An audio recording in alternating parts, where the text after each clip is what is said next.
Thank you and welcome to Disavowed Podcast. I'm your always gracious and honorable host, Peebo the Great. And today with me, again for the third time, I have with me Alexander Portelli of Printly.com. Hey, Alex, how you doing, man? What you been Good, up to? good to be back. So tell us what you got going on, man. What's going on with Uh, Printly, Printpage? yeah. Well, as we're kind of discussing before briefly, Printly has been so deplatformed and demonetized by the big tech that we've kind of haven't really been doing much with it lately. Between Facebook and Twitter and Google, it's really kind of futile. I've my big thing that been working on for a long time, but I really have high hopes for it is my new startup, Printpage.com, which I kind of touched on before, and that's kind of what I'm going to be focusing on a lot this year. And Printpage is kind of it's supposed to be a marketplace and social network platform in one, because I really realized while working with Printly that unless we control the platform, we really are, we're at their mercy, big tech's mercy, and it really sucks. So, yeah, that's kind of what the latest has been for me. But in Printpage is working pretty well now. So we have it's basically you have all these different functions and features on one site, and so we have like B&Bs for like if you want to do a home share or rent out some space like Airbnb. If you want to raise money like GoFundMe, there's things like that. We have like for sale, like if you want to sell things online or locally. So we're doing all these different things. Really, really exciting, actually.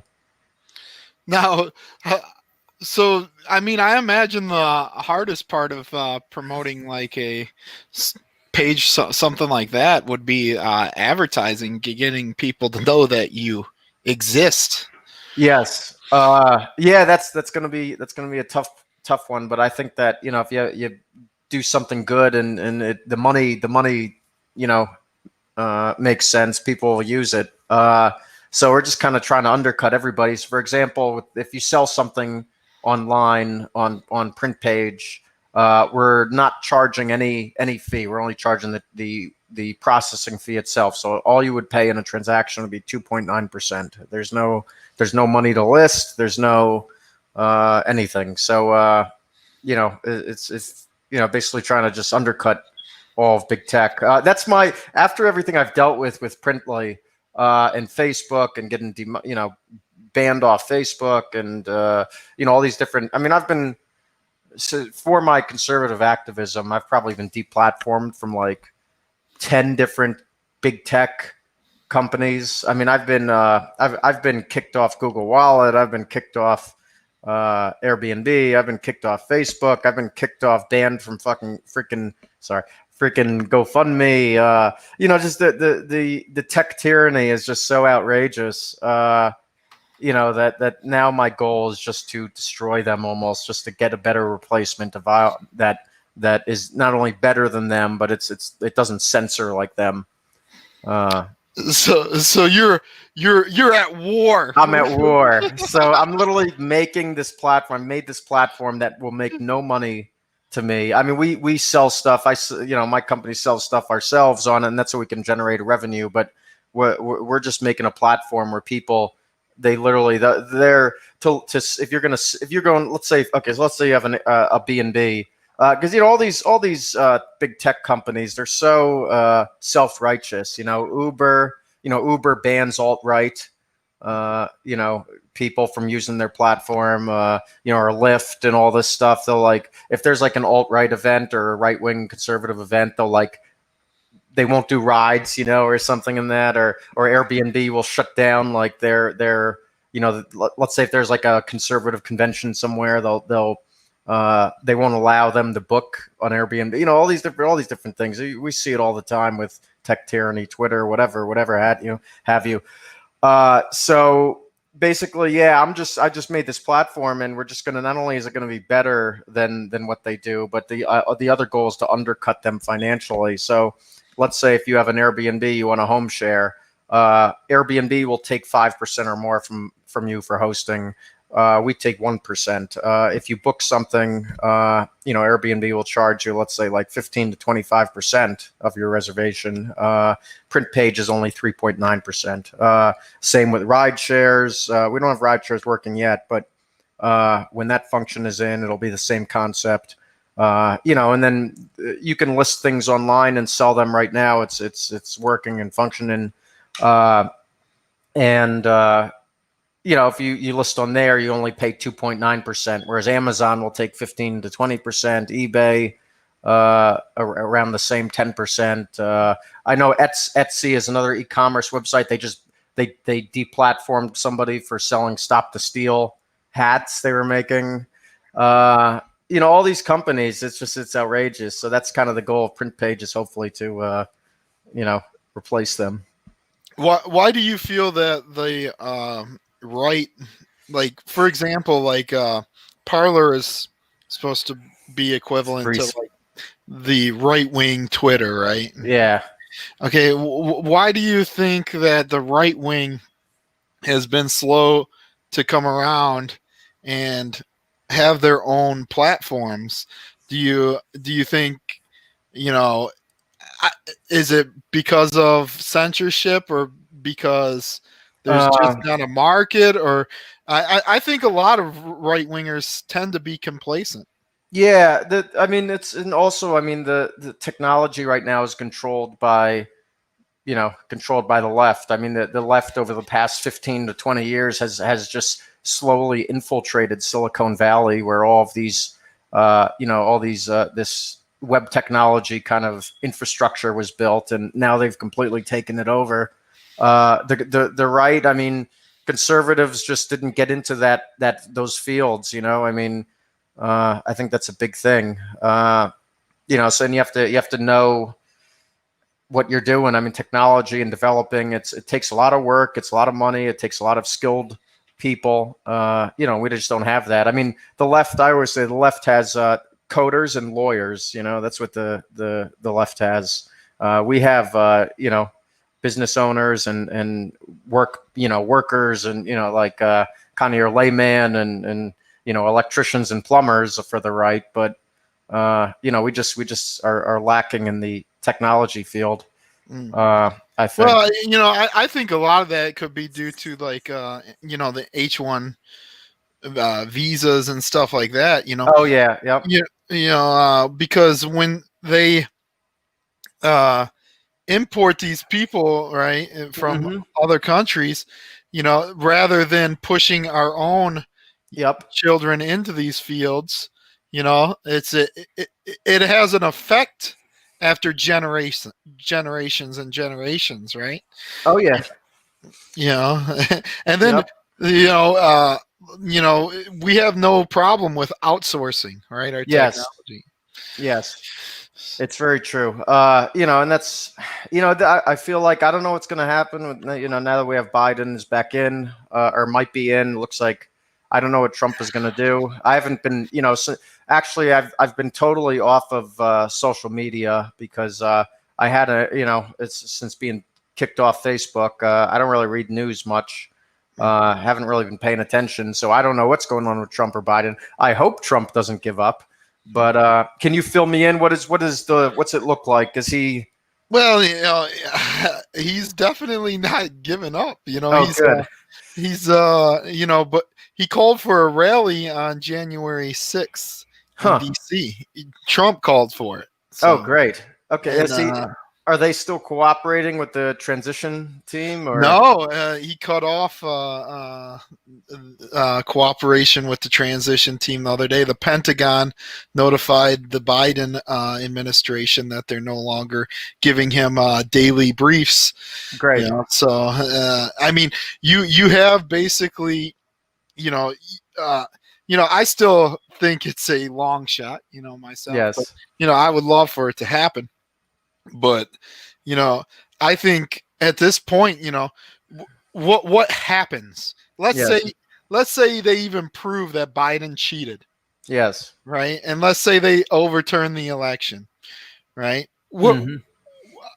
in one, the Supreme Court even refused to hear the case from Texas.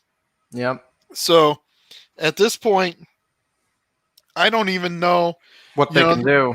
Well, they're talking about they sent the separate what do they call them? The people that vote, electors, Yep. right? Right. So there was two sets of electors sent from a couple states I know, right? So you got that, but like, I think on January 6th, the day of the protest, is when Congress counts the electors. Right. So I think that's why they're doing the rally.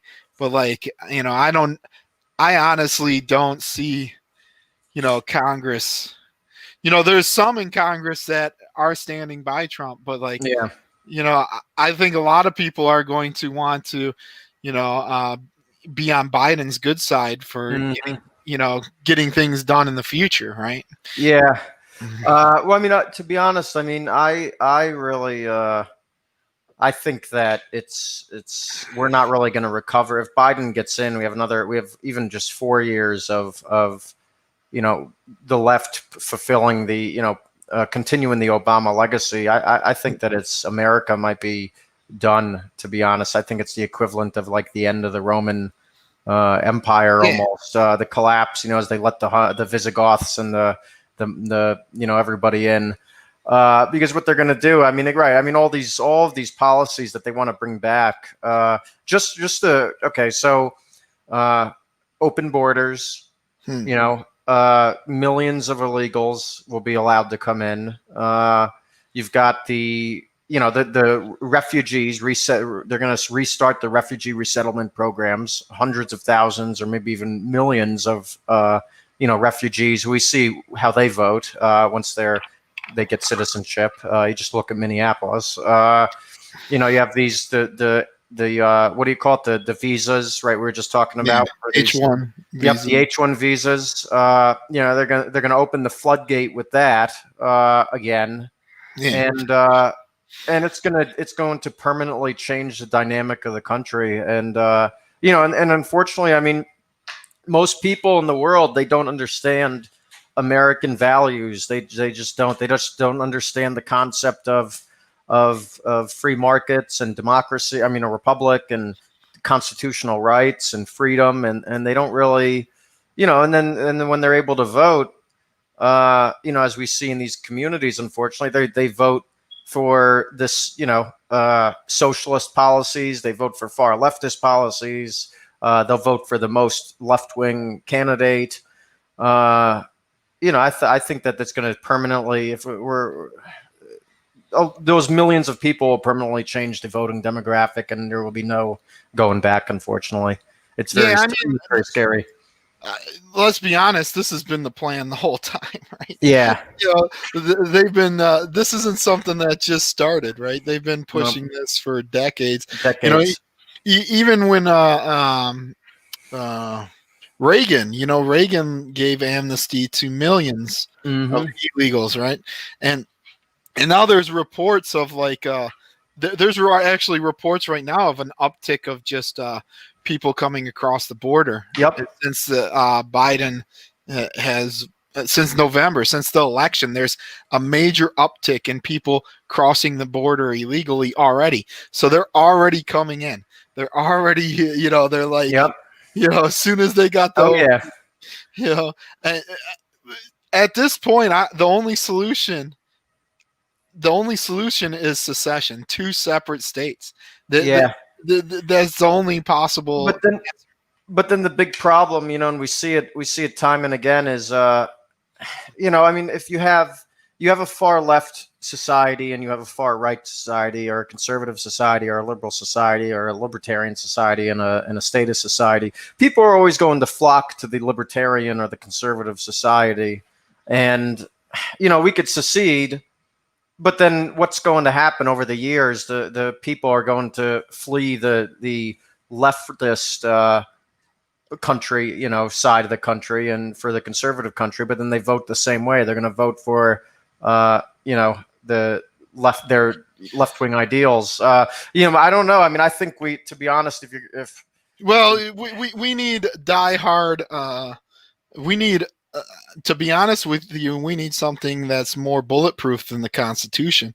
We do.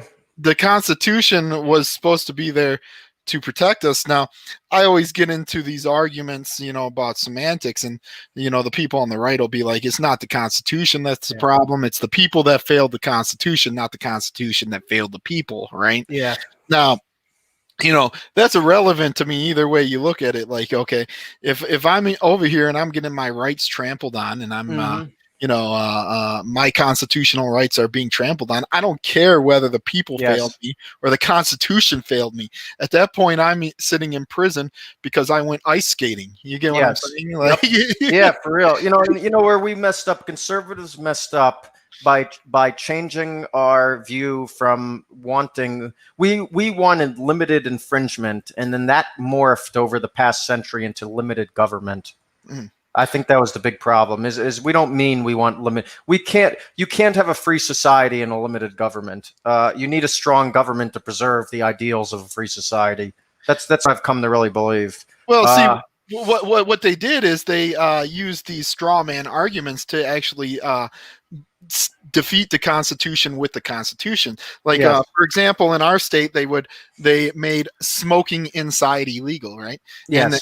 And their argument was, well, you're infringing on other people's rights by smoking inside, because that person has a right to, healthy air, right? Yes. You know what I'm saying? Mm-hmm. So I agree wholeheartedly. So they use these arguments. They literally use the Constitution as a weapon against you. And it's similar with affirmative action and what they're going to do with reparations. Mm-hmm. Yep, it's true. And another thing is, it's funny because I don't smoke, but I always get. I actually like Nevada. Nevada's the only state that you can still smoke. It's up to the business owner, because at the end of the day, that comes to it's property rights issue. But it comes down to what amazes me. Like in our state, we're such hypocrites. Like they made it illegal everywhere except for casinos. Oh, of course. There you go. So it's cronyism. So it's complete cronyism, right? Like, exactly. If you're big enough, why does the health of the people in the casino is not matter? Yes, yeah, exactly. It's total hypocrisy. It's what's funny too. Now, what I love is every time somebody who spoke against a mask mandate gets COVID, they love to just they'll throw them on the news like, oh, guess who, this person got COVID? They're against the mask mandate. And meanwhile you have people with masks, wearing masks all the time, getting COVID, but they just try to, it's just everything is just whenever you're gonna have government regulation, there's always going to be a hypocrisy involved. And the big thing, the mindset that's come to people, which isn't freedom. You can't have a free society when people think like this. But the mindset is, oh, if it doesn't affect me, I don't care if it infringes on somebody else's right. And that, I don't care if there's more government regulation if it doesn't hurt me. And that's kind of the mindset that people are becoming more and more. And it's really sad. No one cares to fight for anyone else's rights. Yes. It's irrelevant, and that goes back to the whole Unite the Right rally, like where they labeled them Nazis and white nationalists and stuff like that. Well, whether we like it or not, right? If you have freedom of speech, I mean, what do we want to become like Germany? Germany, it's illegal to actually be a Holocaust denier. Yeah, which is a total, backwards. They literally put a 90-something-year-old woman. It's like her third time going to prison because, a 90-something-year-old lady, because. Right. I mean, is that the type of society? It's like 1984. It really is. And it really is sad. I really think the way I see it is, because I like ancient history a lot, and I read a lot, and I see a lot of comparisons to the fall of the Roman Republic, really. And really what happened with the fall of the Roman Republic was in the last final years, all the rules of the republic kind of started going out the window for political partisanship. So you had two factions, pretty much the equivalent of the Democrats and Republicans. You had, the Julius Caesar, the Caesarian factions, and then you had the Pompeian faction. There's like two parties, and they kept bending the rules. They just stopped caring about their constitution and their laws to just make it so that it was just whatever was convenient for them. To kind of shove the other party. And then that was where it got to a point where the Pompeians were actually being very unfair. The Pompeians controlled the Senate, and they were being very unfair to Julius Caesar, one could say. And so Caesar kind of said, "Oh, screw this! I'm just going to overthrow you, idiots." And but that's really, look at it. It was a decay. It was a slow decay of the values, and that's what we have here. Is nobody cares about the values of the U.S. They're bending every constitutional right and rule, whatever. These lockdowns, these mask mandates, these shutdowns, bans on free speech, censorship, everything. All the rules of the Constitution have been thrown out the window. So it's just now we're almost at like a rotting structure. So that's what happens, I guess. And that's where But to them, they're saying the exact opposite. Well, of course they are. If you see now the people on the left, when you argue with them online or on the internet, they're talking about keeping the republic together, and look at the Trump people are anti-constitution now. Yeah. Right? You get what I'm saying? Mm-hmm.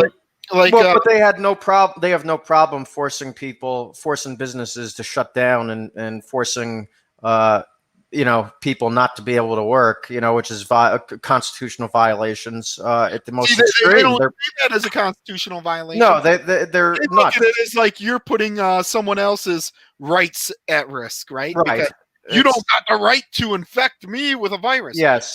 Right. And but even if it makes people starve, people have committed suicide over the stress of this. People are suffering from the stress of this. And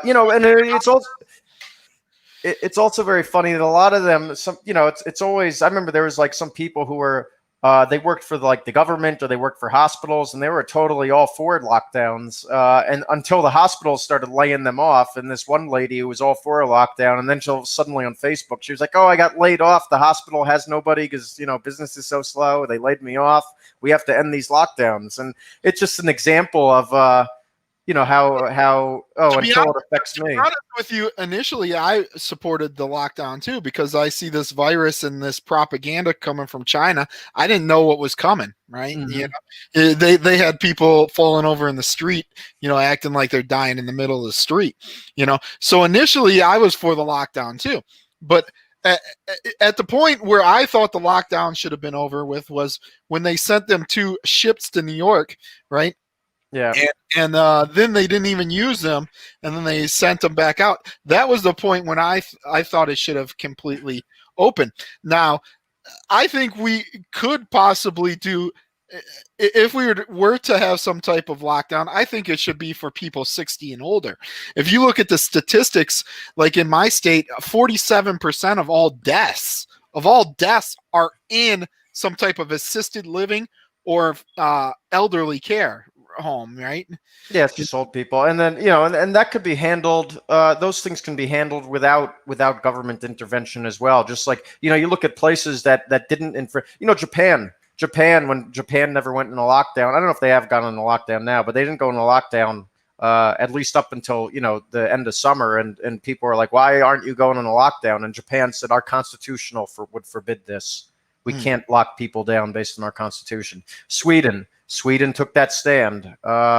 These and all these places that did this, there's states that never went into lockdown, and they are no different. But to be honest, if we want a constitution, we have to follow the values of the Constitution. We have to follow the values that the founding fathers set for us. And it's even if it was the bubonic plague, nothing should give the government the power to force somebody to shut down, to be out of work. If you are afraid of something, stay home. The government should not have that power. To give the government that power is insane. because one side or the other is going to take that power now that this precedent has been set. And and that's how you get a dictatorship or some kind of. Well, it's very unfortunately because if I had seen a virus like something, let's say a serious virus like Ebola or something, right? Yeah. I would say, yeah, the government should intervene and should shut it down and stop the spread of it, right? But unfortunately, we're to the point where government is so inept and so corrupt, right? We can't trust them with any power because the corruption is so bad that they take advantage. I mean, look at this death rate. The death rate of people that are actually confirmed of catching this virus is at 3%. Those are people that are confirmed have it. Now, there's multiple millions and millions of people that are asymptomatic or had minor symptoms. So they estimate the death rate is somewhere below 1%. And look what we've done. Look what we've done for it. Yeah. Now with less than 1%. Oh, it's been insane. This has been the amount of suffering that this has caused should have people so outraged. It really is. It's mind-boggling that people could even support this. I think that if somebody still today supports these lockdown measures after all that we've seen, I think that they're a sociopath. I don't think they even belong in this country at this point. I can understand in the beginning. I mean, the beginning was very scary. We didn't leave the house for 6 weeks when this stuff was first happening. We didn't know what the hell was going on. I have asthma, I was scared to death. And then after around June, I said, I just kind of saw a fallacy in it. It just didn't make sense to me. I said, something like this, you can't avoid this. I mean, you go outside, you open a door to go into somewhere, to grocery store or something, and the person before you picked their nose or picked their butt and held the handle and left a virus there, you're going to get it. There's nothing you can do. I mean, actually, just the other day, I was in the subway, and we were in line, and there was a lady who walked in. She didn't have a mask, and the cashier said, "Oh, you need a mask," or whatever. The lady got mad and left. And then right as I'm going up, after the person in front of me left, I swipe my card to order, and I put my finger on the touch screen for the credit card thing. And I'm just thinking, how many nasty fingers have touched this touch screen? I don't see them washing in between. There could have been someone this morning with COVID that smeared COVID all over this touch screen. And now every single person is coming in touching it. Why are we even wearing masks? It's a total fallacy. So why even bother? And that's why you have all these mask mandates in places, and yet they are still getting coronavirus. It blows my mind. It's very sad and very scary. Well, here's the thing. It's undeniable that since the 1900s, maybe even longer than that, government kills much more people. Yes. Oh, absolutely. Yeah, government, and that's what these people don't understand. Government is the biggest tyrant of all and the biggest killer of all. It's the biggest virus. It really is. It creates poverty, and it creates inequality, and it creates all these problems that we have.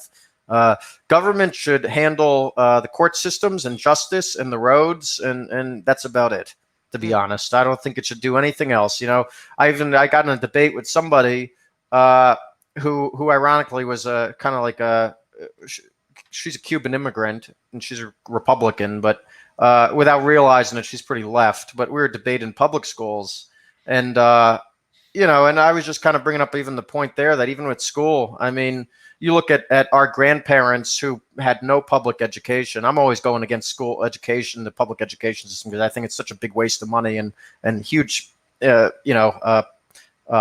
on the population. But these people survived. People survived without much government, and they were tough. My grandparents were smart. They were tough. They didn't have a public education. I'm sure you have grandparents that were the same way. And we don't need these things. People think that they need the government for all this stuff, and to educate us and to clothe us and to feed us. No, the government should be making sure that we have justice. We should have a strong justice system. We should have strong borders to protect who comes into our society, and then and that's it. And I think it shouldn't do much more. I'm not even anti like government per se. No, me either. Like Anymore. but it's corrupt government, right? Yeah. It's just pure and utter corruption. I mean, look at what we've become. Like during the lockdown, for instance, did you notice? I don't know if you guys got a state lottery. I'm sure, right?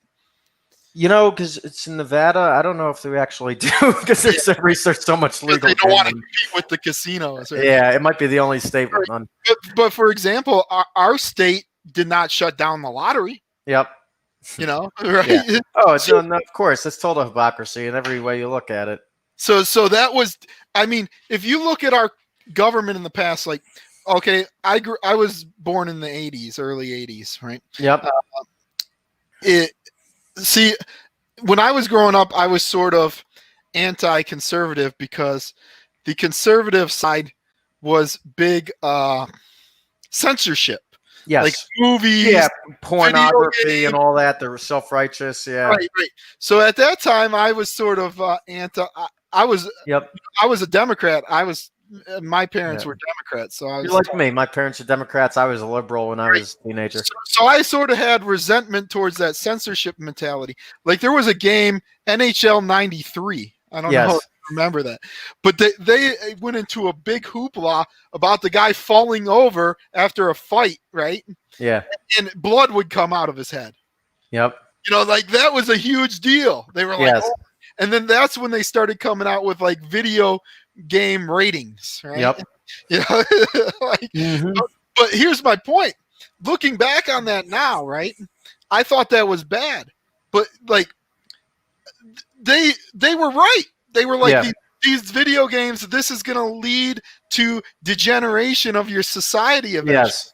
Right. Yeah. No, you need a government. You need a government that is preserving the values of your society. That's why, and that's what goes back to why we use conservatives, and there was a shift to conservatism in like what we thought we needed, probably in around the turn of the century, the 20th century, where it became that mantra of limited government. When we can't have. We don't want minimal government. You can't have a no government or a minimal government, because you have to have a government that is preserving your values and protecting your society. Because look at what's happened. When you don't. Well, what you will have is you'll have a group come together that will rule you. Yes. I mean. Yes. Yeah.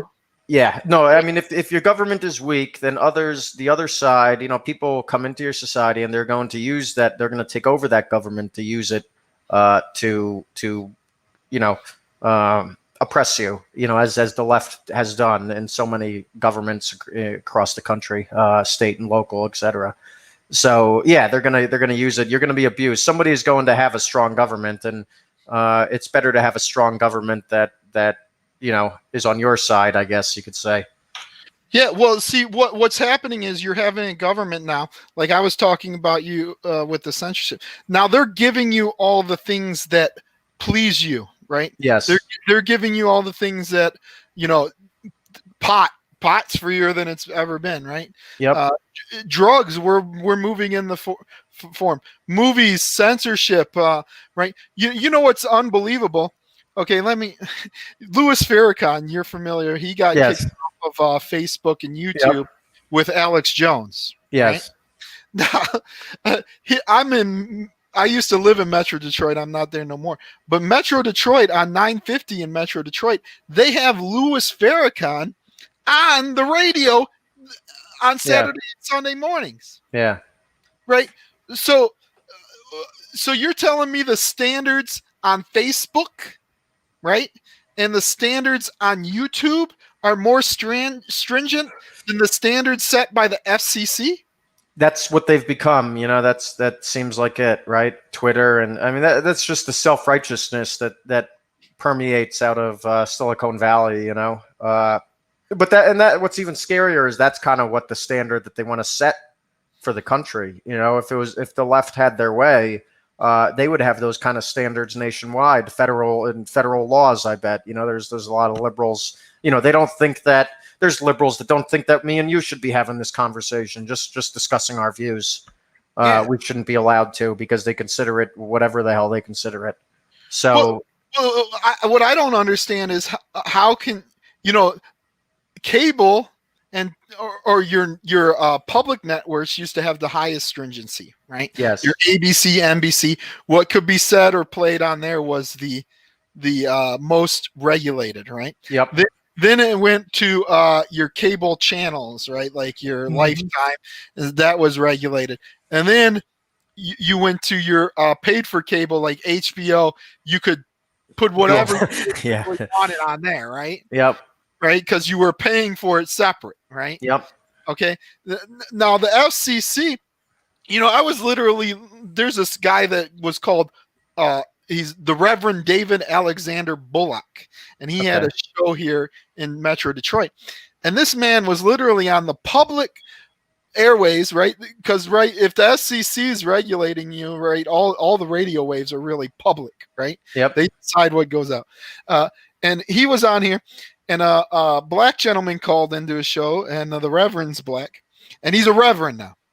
Yep. And he said this gentleman calls in, and he says to the Reverend, if you're a black man working for a white man, right? Yes. He said, it is now your duty to steal from your employer, right? Right? Now, what do you think the Reverend, this is a man of God, the Reverend, what do you think this gentleman said to him? I mean, I hope he told him that it was wrong, but I'm sure you're going to tell me that that's not the case. What did he say? He just laughed. Yep. He laughed, right? And this went out on the public airways to all of Metro Detroit. Yep. So yeah, there you go. And so of course no wonder they would defraud the hell out of the federal election through during the election. But see, that's my point, though. Yeah, they justify it. They do. They absolutely justify it. It's the problem. What's annoying is that for me, and I'm sure it is for you too. I mean, we're not some lily white person that grew up in Oregon and met one black person in college. I mean, we grew up around black people. It was funny, actually. I was just on a side note, I have my son coming in about a month and a half, and so we were going through baby pictures and albums, and I was looking at with my girlfriend of pictures of when I was in school, and like class photos, and she's just looking at it like, because I was like, there's like 3 white kids in my classes sometimes, and like second grade there's like 3 or 4 white kids, all black kids, and I grew up around this, and for 30 years it's been like that. That's been the mantra, and for me, I'm tired of it. I mean, it's in my sisters. I know we were always tired of it, and you grow up. I mean, how long is it going to be where they use that as a justification? African Americans will use that as a justification until we stop them. Right, exactly. It goes on forever. I mean, I grew up where they were always that excuse, and there was programs. Oh, if you're white, you can't do it. You can't have access to it. There's black only. After school programs or trips or whatever, and they have colleges. You get the advantage if you're African American in New York, and it's been like that. And then it's not enough, and that's the other frustrating thing is just like you said with it's okay to steal from a white employer, and that's okay to say that to steal from somebody because of their race. When will that end? When will that? I don't think it would ever end. As long as there's society and white Americans, think it's okay. With what I told you, they've corrupted the Constitution by putting protected classes. Yes, right? By putting protected classes into the Constitution. How can you be a libertarian? Yeah, with the 1964 Civil Rights Act, which forces you, or the Fair Housing Act, which forces you to sell your house to a minority, right? Yeah, and it's not fair. It isn't fair at all. Whether you like it or not, if a business owner wants to refuse someone service based on their skin in a truly society, they have that right.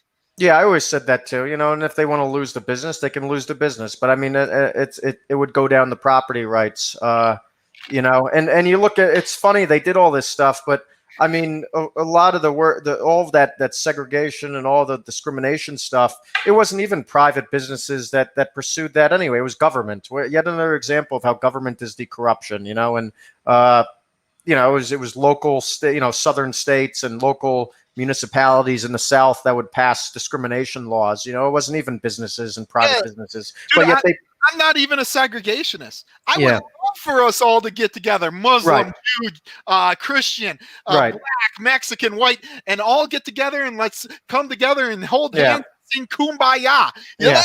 Let's do it. But it ain't happening. And it ain't because of me. It ain't because of you. It's because that's just the way it is, society, right? Yeah. But I talk to people and they're like, well, how if you're for that, how are you going to do that? We can't have segregation. What are you going to do? Just remove them laws. We still, even with them laws in place, People segregate. Yeah. still self-segregate. All right. Mm-hmm. If you look at when they integrated schools, they literally had to send the military up there and have them kids, the white kids, escorted in by gun by the military. Yeah. And force them to go to school. Yep.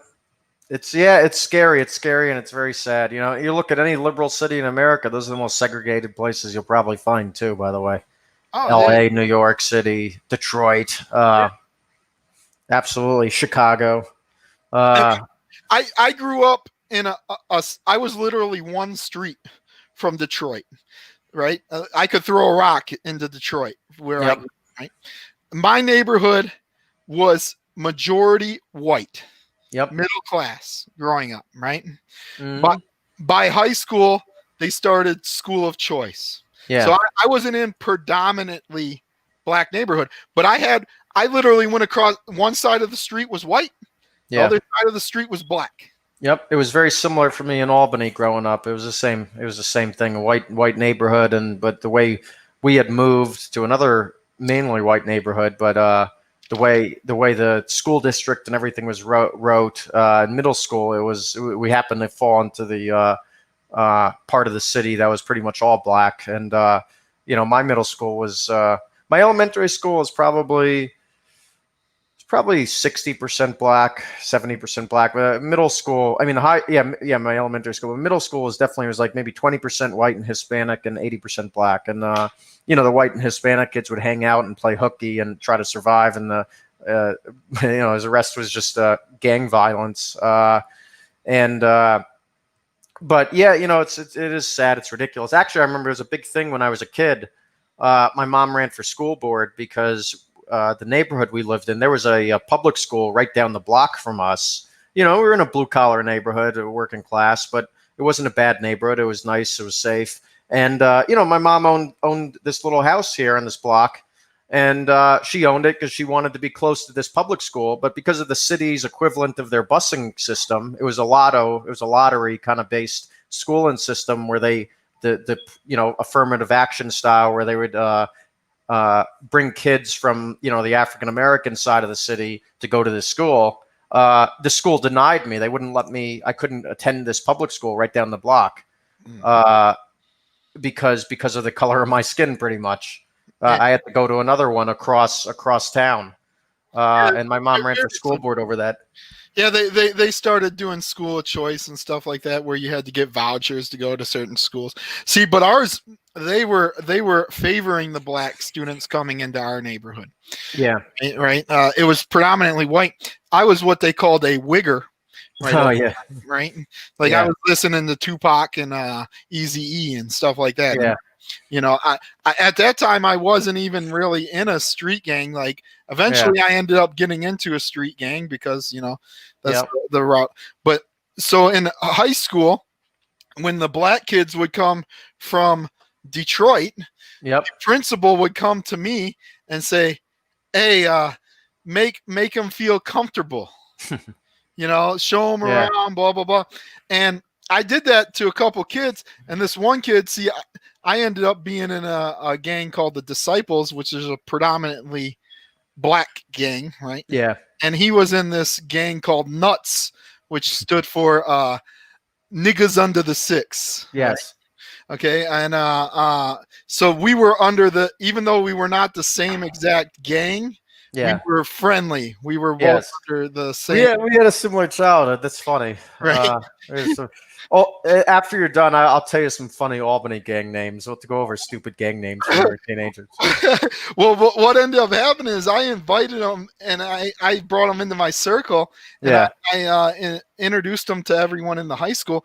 And like within like a month, he was like one of the most popular people in the school. Yeah. Like everyone just worshipped the black guy. Yeah.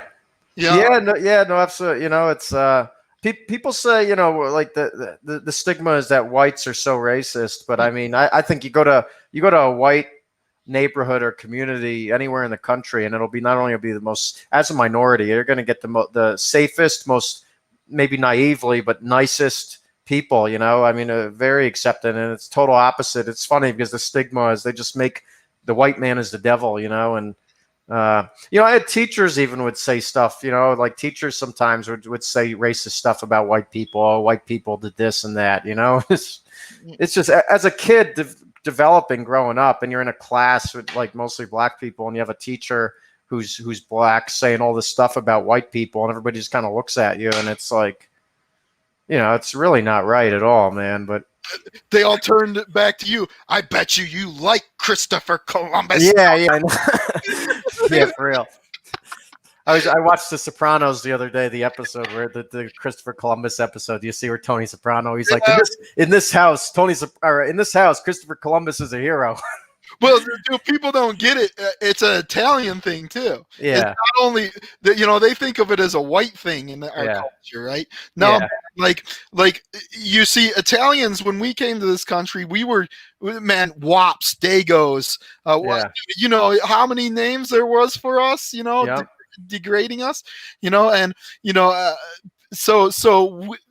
Columbus Day was like the holiday that Italians had, exactly. Right, and now we can't even have that. And we don't have anything.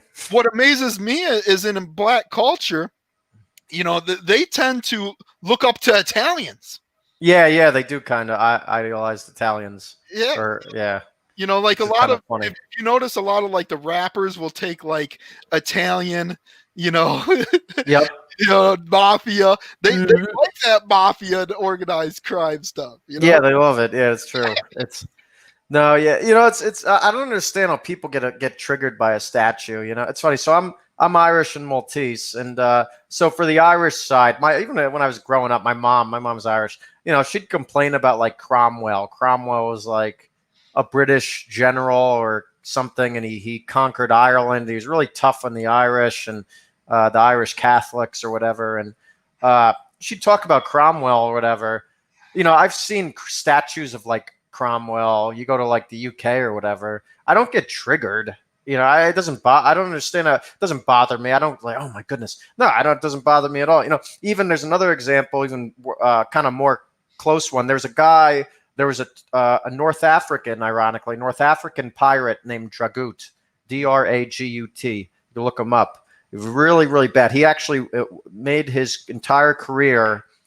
He would enslave Europeans, white slavery. He was a big advancer of the white slave trade in the the 1500s. And my people, the Guzitans, one time he landed on Gozo, where my family comes from, and he enslaved over 90% of the population. It was like a genocide. And they took all of the wealth off the island. Only a couple hundred people survived by jumping into the sea or hiding in caves. And he totally butchered everybody or enslaved everybody and brought them to Africa. And even my grandma would talk about him when I was a kid. And he's infamous in Maltese lore. Mm-hmm. And I was in Turkey, and in Istanbul when I was doing my travels a few years ago, and they have a statue to him. Pasha Dragut or whatever, a statue to him, and of all the places he had traveled to, whatever, it was like idolizing him. And here's the guy who's responsible for the near destruction of my entire people, the genocide and enslavement of my ancestors. And I wasn't bothered at all. The statue, it's like, oh, this is a nice statue. It's history. It didn't bother me. It didn't effing trigger me. And to be honest, if you had a bunch of Turks in New York City that wanted to erect a statue to Dragut, it wouldn't bother me. I wouldn't care. if you had a bunch of I had a guy that was working for me, employed by me at one time, and yeah, yeah, he told me like, I'm part Jewish. And I yeah, was like, yeah, I'm half Italian and German. Well, I'm not. My family came from Prussia. I don't know yeah. if it's gone now, right? It's not even. Yep, it's part of Germany. Yeah, right. And my grandmother actually lived in Lithuania, right? And I don't know if you know the stories of the concentration camps during World War II. In the East, they were the worst. Lithuania was one of the, Yeah, definitely. Oh yeah, right. some of those they were just so hard, wanted to be so gun ho German. It's like they were extra German in the towards Yeah. the So prisoners. he tells me that he's Jewish, and I'm like, well, I'm half Italian and German. I was like, my family threw yours in ovens, bro. Yeah. He got mad as hell about it. Yep. It was like, I'll remember that. Like, good, you should remember that. Like, Yeah. I'm not telling you to forget it. Yeah, it's history. It's that's the thing, and everyone should be proud of their achievements, their ancestors' achievements, and everybody does faults. Every people has oppressed somebody. It's if we just start destroying everything, it's like it's almost like what the communists would do with like the Cultural Revolution in China. They just obliterated everything because they thought, oh, this is bad and anti-communist or whatever, and they just obliterated their whole history.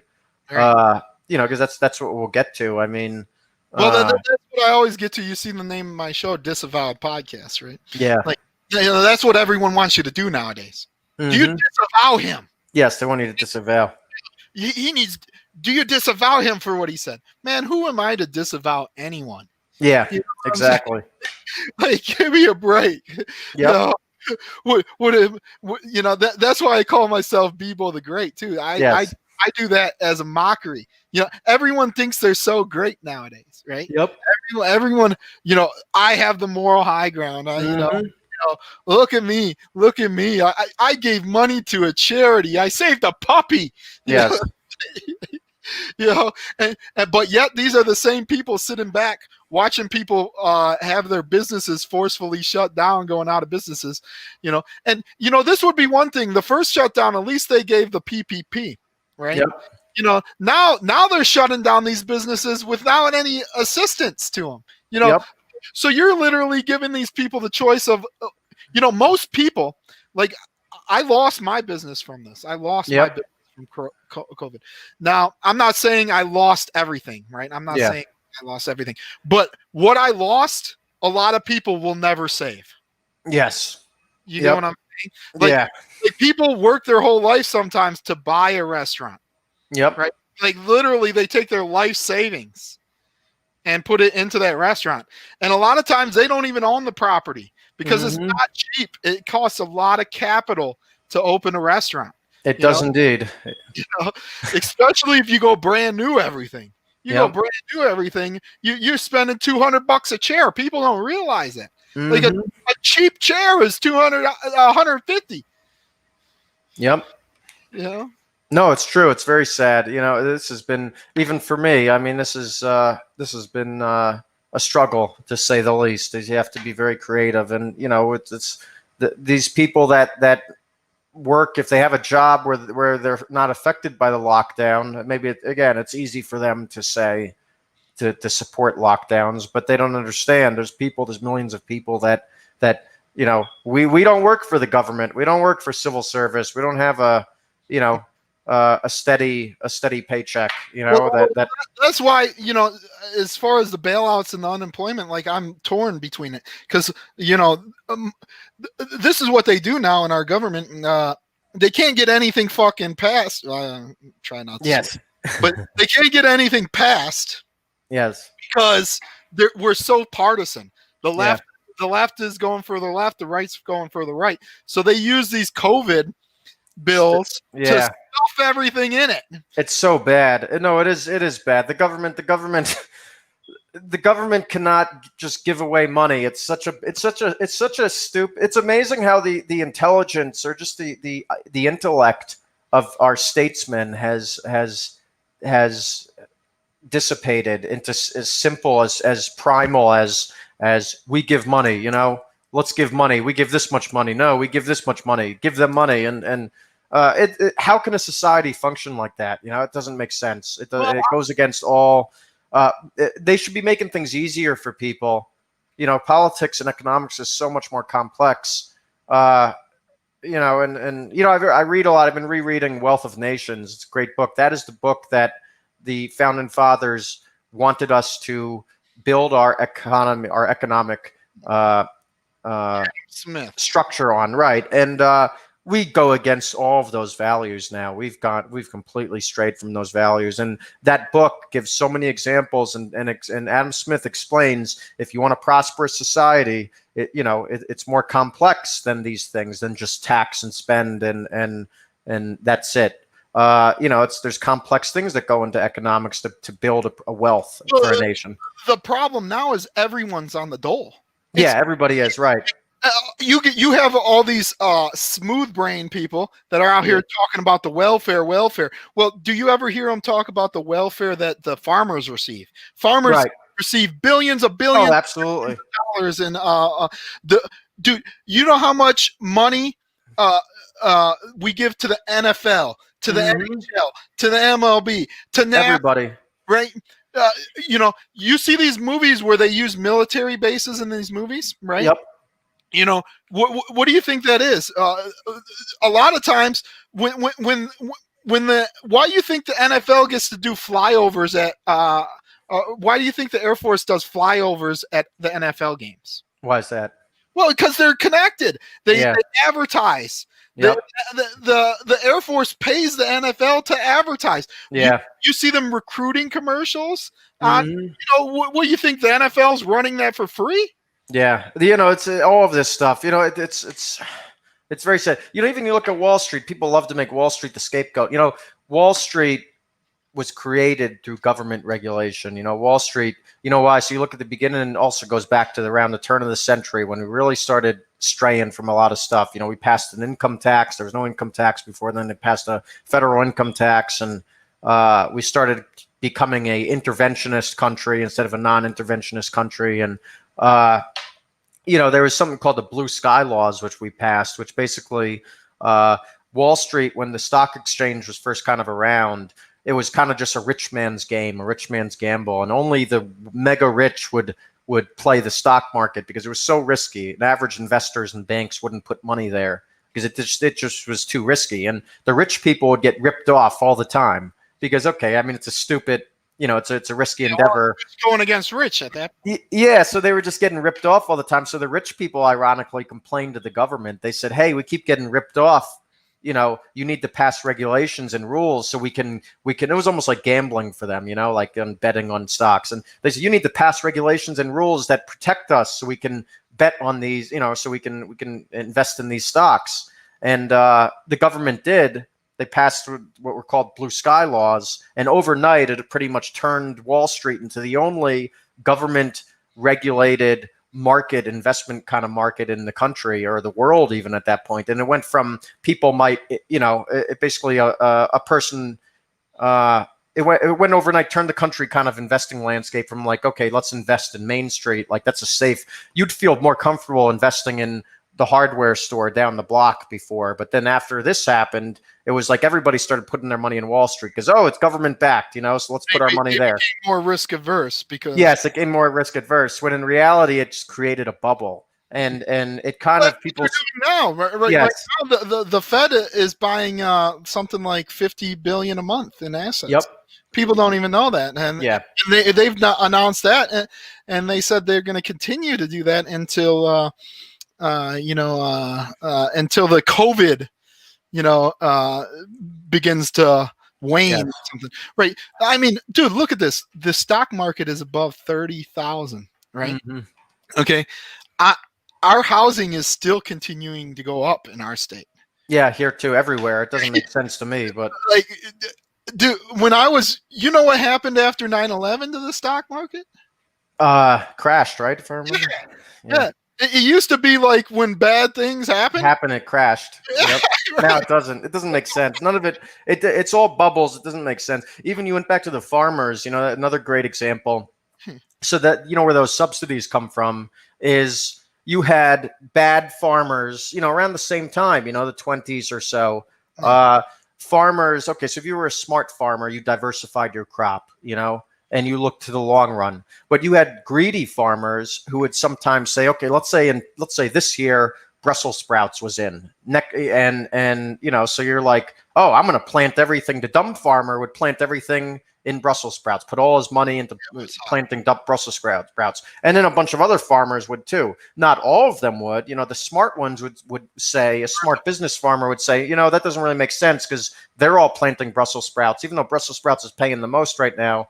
I'm not going to do Brussels sprouts, but those dumb farmers would. And then the next year comes around, and before you know it, you've got an excess of Brussels sprouts, and they're all stuck with all these extra Brussels sprouts, and they lose money. So they went to the government to complain about this too, and then the government started getting involved with the agricultural subsidies, wasting. Where now we have it where the government would, before it was sink or swim, like any market where the market dictated, these things. Same with the stock market, same with farming.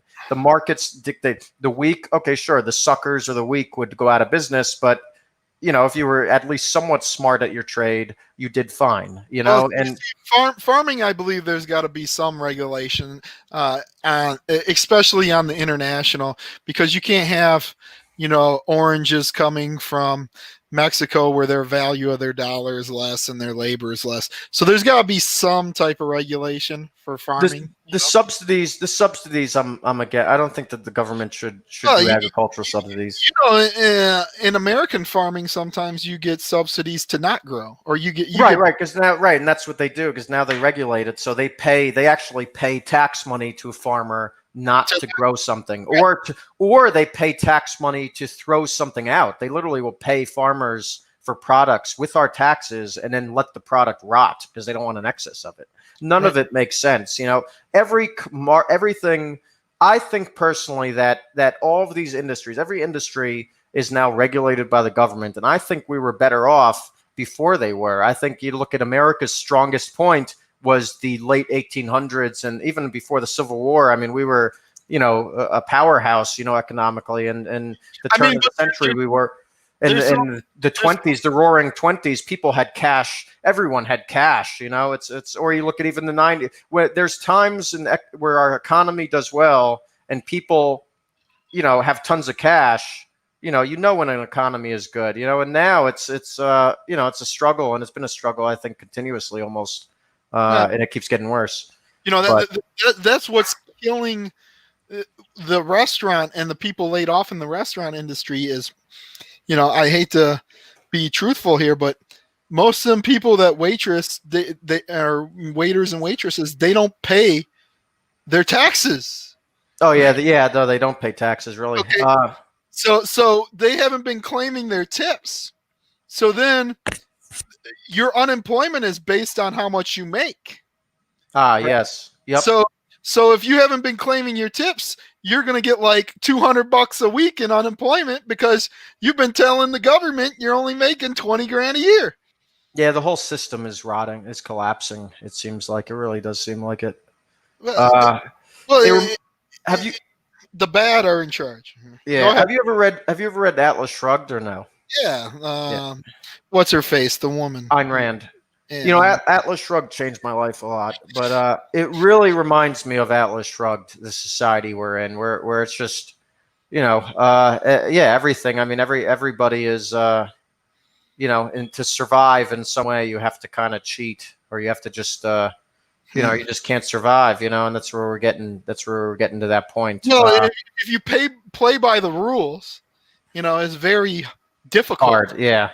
And that's why I say we need to get back to our original values, and you read like books like Alexis de Tocqueville, you read Democracy in America, and where we followed these values of Adam Smith, And in Democracy in America, he just can't stop talking about how prosperous America is. How are they so prosperous here? They don't regulate anything. The government barely does anything. They have almost no government, or the government, well, it's a strong, but it doesn't, this is the opposite of the European nations. How are they? This is a new country, and it's the most powerful country I've ever seen, the most wealthy, prosperous country I've ever seen.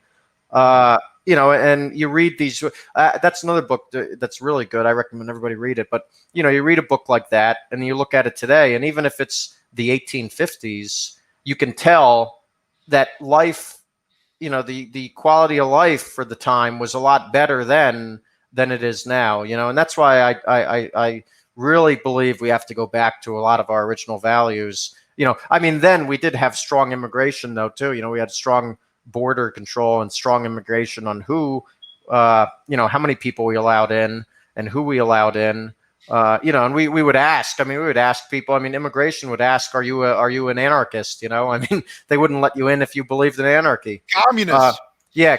So,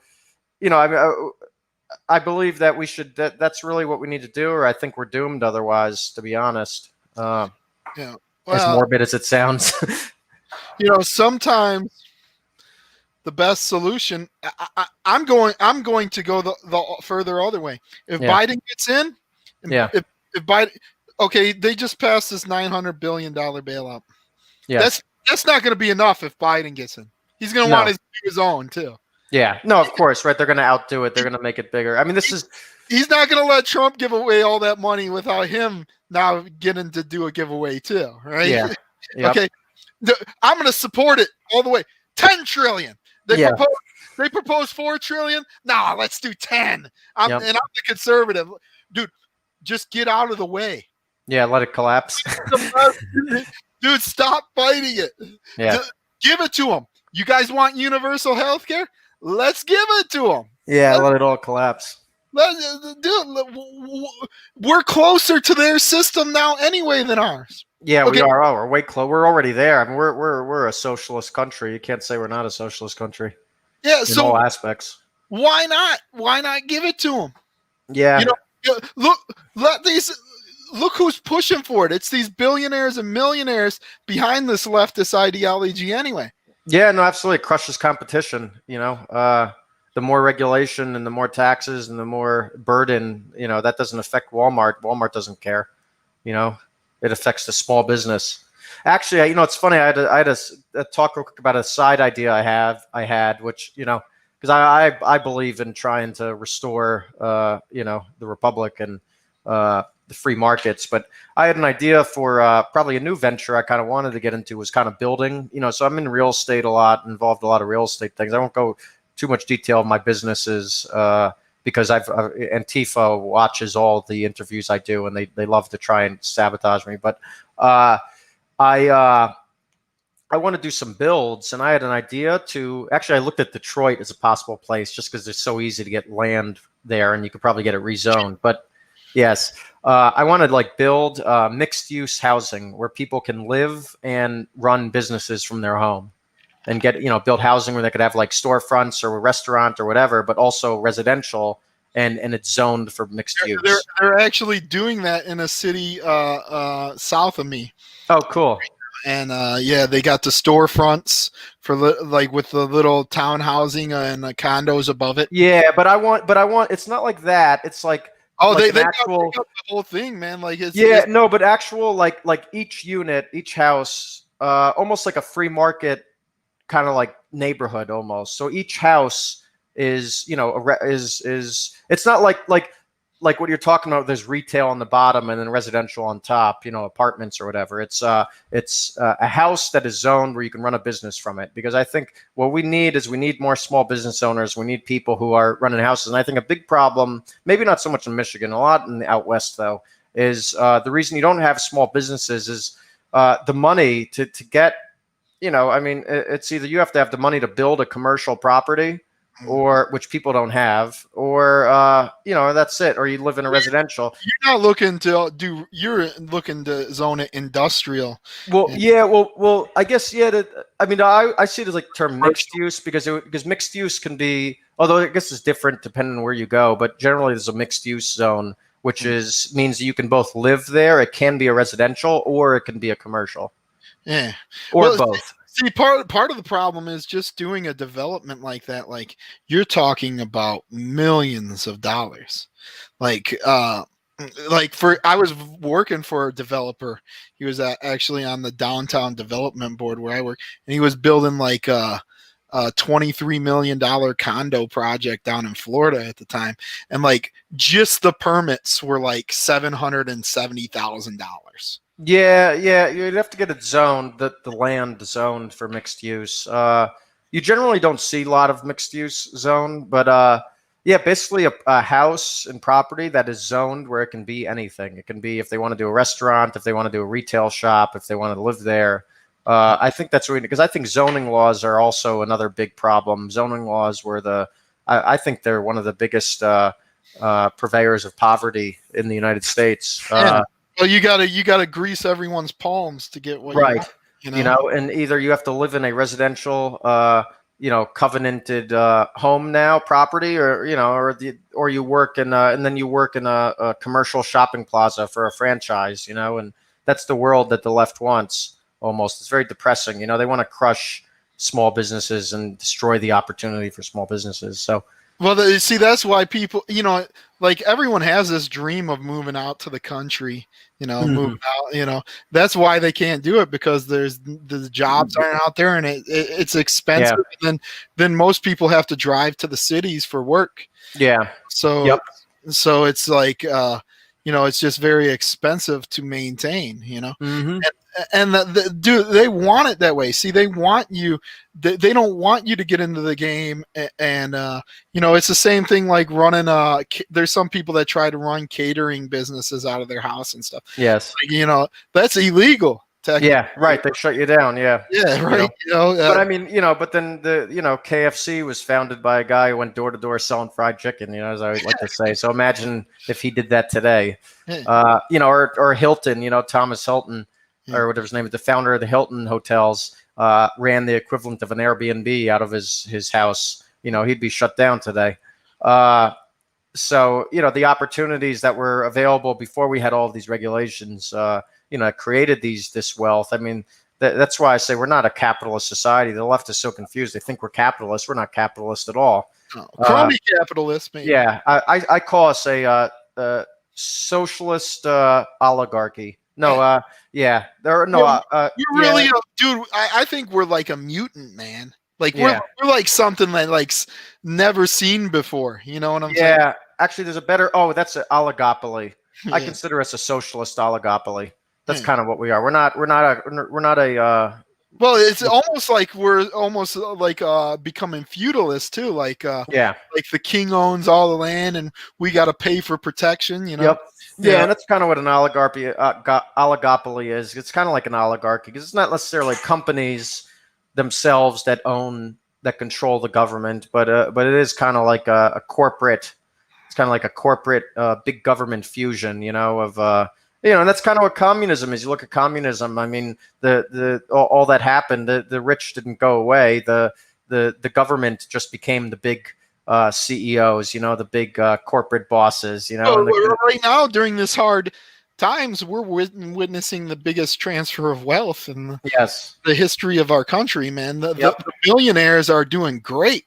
Yep. Well, they shut down the small businesses. Walmart and Amazon made their biggest fortunes ever. So. I mean, even if you're a professional class and you're like a network engineer and stuff, man, them industries are, booming. Yep. No, absolutely. Especially with everyone wanting to do what we're doing now, live, and they want to get their networks up and going, and pretty soon I think you're gonna see you even have servers right in your house, right? Yep, I absolutely do. I think that's the future. I think everyone's gonna have. Yep, you need to, because I don't want to, I want Printpage to be and Printly was the same, but I want it to be as, self-reliant as possible, so they can't really shut us down. There's nothing they can really do to stop me short of cutting my internet off, which I don't think they've done yet. But I'll give you a good example. Well, if you quit. keep being friends with them libertarian side people, they'll say, well, AT&T's private company.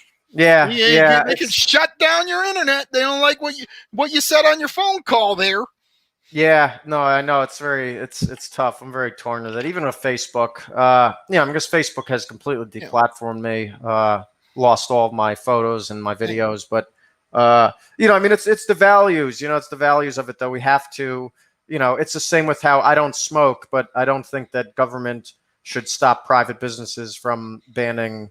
Ban private businesses from allowing or disallowing cigarettes. We have to uphold our values, or we're just going to have nothing left. But Facebook is all these companies are monsters. They're evil. But I think that a better product, I have faith that a better product will put them out of business. But I do worry. I worry for the Republic, and I worry for this country. I don't know what's going to happen.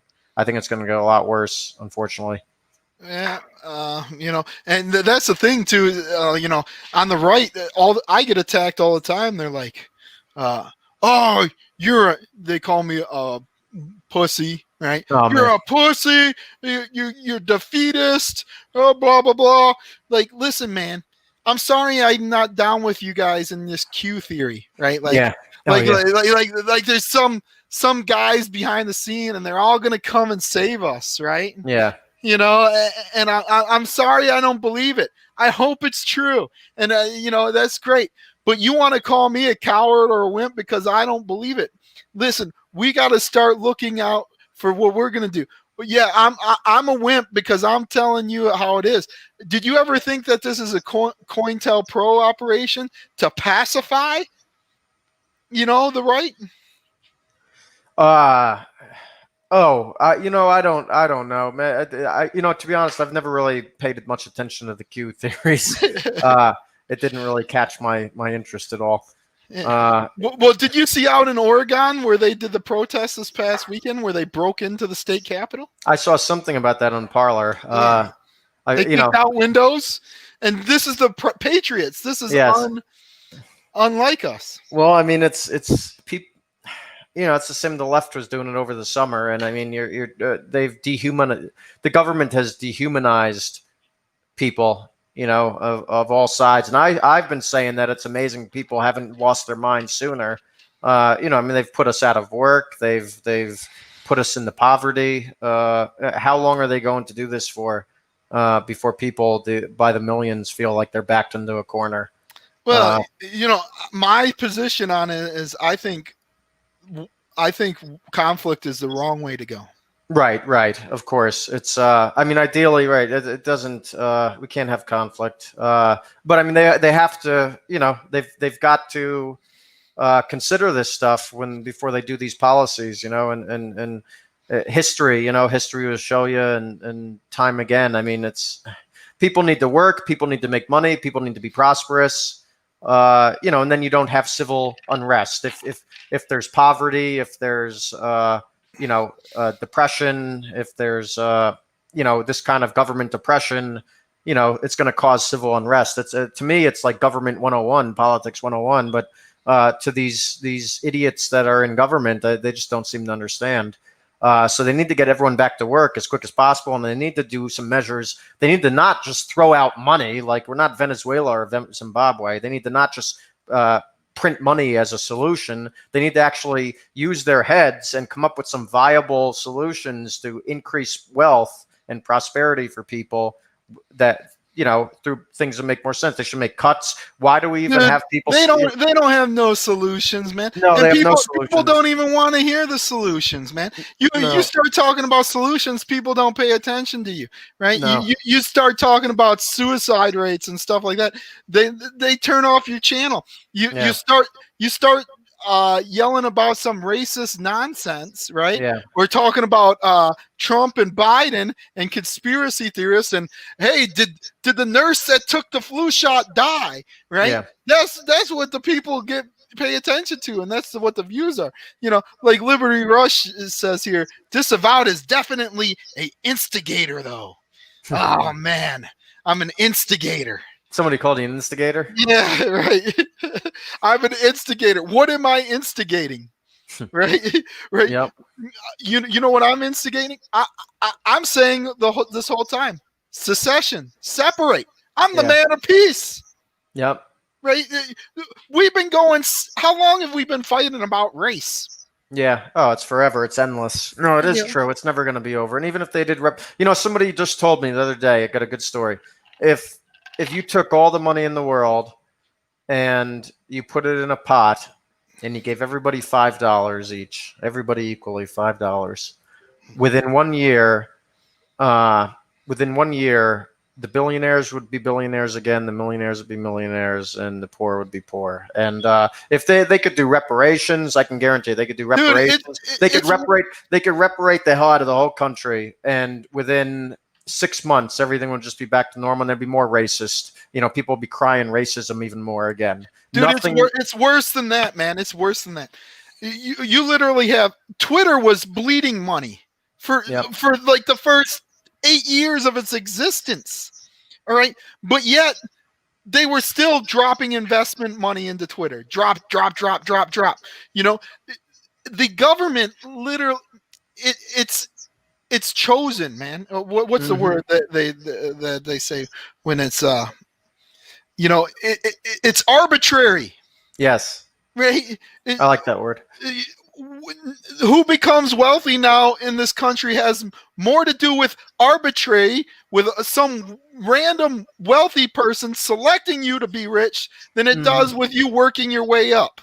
Yeah, no, it's totally. I got a good story too. I was going to bring up when I did a lot of traveling. I actually, one of the countries that I liked a lot was Vietnam, and I liked Vietnam because ironically, they're actually a very free market capitalist country on the local level, and it was actually very interesting. Which is funny because on paper they're communists, but their economic policies are more free market than us, and in many ways. But one thing I liked, I noticed is, so if anybody can sell food on the street or in front of their house. You just sell food. You can just have a restaurant. You want to, if it's like, it would be as if like here, if you wanted to, you had no money. Okay, cook something, put some tables and chairs in your front lawn and put a little sign up and you can sell food and run a restaurant out of your home. So you have that everywhere. And I noticed, you have China. Look at China. They're on the side of the street. They don't got no mask, no gloves. Yeah, but they could. That's China supposed to be the communist ruled country. They have more.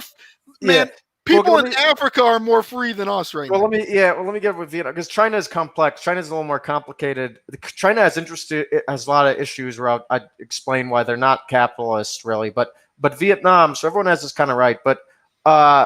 In Vietnam, it's safe. I ate street food 3 times a day there or more, and I never got sick once. China, I wouldn't trust much in China, but there's reasons why. But yeah, so Vietnam, everybody's doing this, but then they still have McDonald's. There's McDonald's in Vietnam, but because you have people, everybody is able to sell fried chicken as much as they want in front of McDonald's. The corporations are still there, but they can't compete in the free market, so they're not so powerful. The wealth in a free market, the wealth spreads. Here you don't have that. And that's why you have this disparity and this inequality because we're not free market. If you're a free market, it would be that. Now, China is interesting because China, people get confused. People like to think that China is an example of, capitalism gone haywire because, they put asbestos in their toothpaste, or remember they had the dog food and the stuff. But, it's more complicated than that. The reason that China gets away with that is because they are communist, because they're socialist. And if you want to have any business or factory or company, you have to be with the government. The government controls everything. So the only people, so you're with the party, the Communist Party. If you're going to be in business, you're with the Communist Party. So you feel like you can do whatever you want. Whereas a place like Vietnam, it's dictated by the market. It's a really great example of capitalism, but it's dictated by the market. So they actually put a lot of effort. They're not going to get you sick. It's like what there's a famous Austrian economist. He writes in a book. I think Ludwig von Mises said it, but in the free market, he gave an example, which you can't do today, but the butcher, how butcher shops and wherever in Austria or something were free market dictated. And he says, the butcher doesn't get his customers sick with rancid meat because then he would have no business, and it's the same with like Vietnam, but China, it's the opposite. China, the business owner is government connected. He's with the party, so he feels he can do whatever he wants because he is the government, and that's what's wrong with China. It's just further example of of why government and communism is wrong. But it's similar here now with the too big to fail. yes, These big guys think they're untouchable. mm-hmm. Look at what happened with Epstein. Yeah, Everyone thought there was some justice coming. Now they're still arresting the lobies. But yeah. how long until we're going to find out whether there's any justice coming from this? Look at Vegas. You're out in Nevada. Have we heard anything about the Vegas shooter? Oh yeah, no, nothing. That's a great question there. Nothing. Yep, nothing. Why? Yeah, right. It's very bizarre. How this guy get 100 guns up to his hotel room in a city where there's more cameras than probably anywhere else in America? Yeah, it's very strange. And then they never talked about it again either. Yeah, and he shot 500 people got shot that night, and like 70 something dead or something. Yep. And not even a peep after. And does the sheeple, does the naive, do you hear anyone like me even mentioning it? No, they forget about it. It's ironic. You know what I noticed too this entire year? Do you know what there hasn't been? Mass shootings. Yeah, Isn't it strange? Yeah. Isn't it all strange this whole year since the lockdown stuff and the COVID? Why? It doesn't make any. It's like suddenly it's like they turned off the mass shooting switch. Maybe they can't find ammo. The young guys. I don't know. Yeah, or the public schools are closed. And I don't know what. See, that's the thing. We need to start, perpetrating a moral society. Yes. And I'm not, dude. You're never gonna get rid of government. Right. Show me a country where there's anarchy. Yeah, no, you can't. And then if you have no government, the worst, then it just leaves a void for a crazy government to come over. No, that goes back to why we confused. We need to change the mantra of one unlimited government to one unlimited infringement. Strong government, limited infringement. That's what we want in reality. I think. At least I want. I think. Would you agree with that, or? Oh no, man. I mean, are you for infringement too? I'm a libertarian. Yeah. Fascist. Okay. So you could say, you could fall into that category: strong government, limited infringement. I don't look at libertarianism as an ideology. Yeah. Okay. Libertarianism is not an ideology to me. It's a system, right? Yes. You let other people live how they want. You let other people live how they want, right? Right. Right. I prefer Christian theocracy. Right? Yes. Okay. I don't want anyone around me that's not Christian. If I want to go buy 10,000 acres and make it my own little city and only allow Christians to live there, I believe that should be allowed. Yeah, no, it makes sense. Absolutely.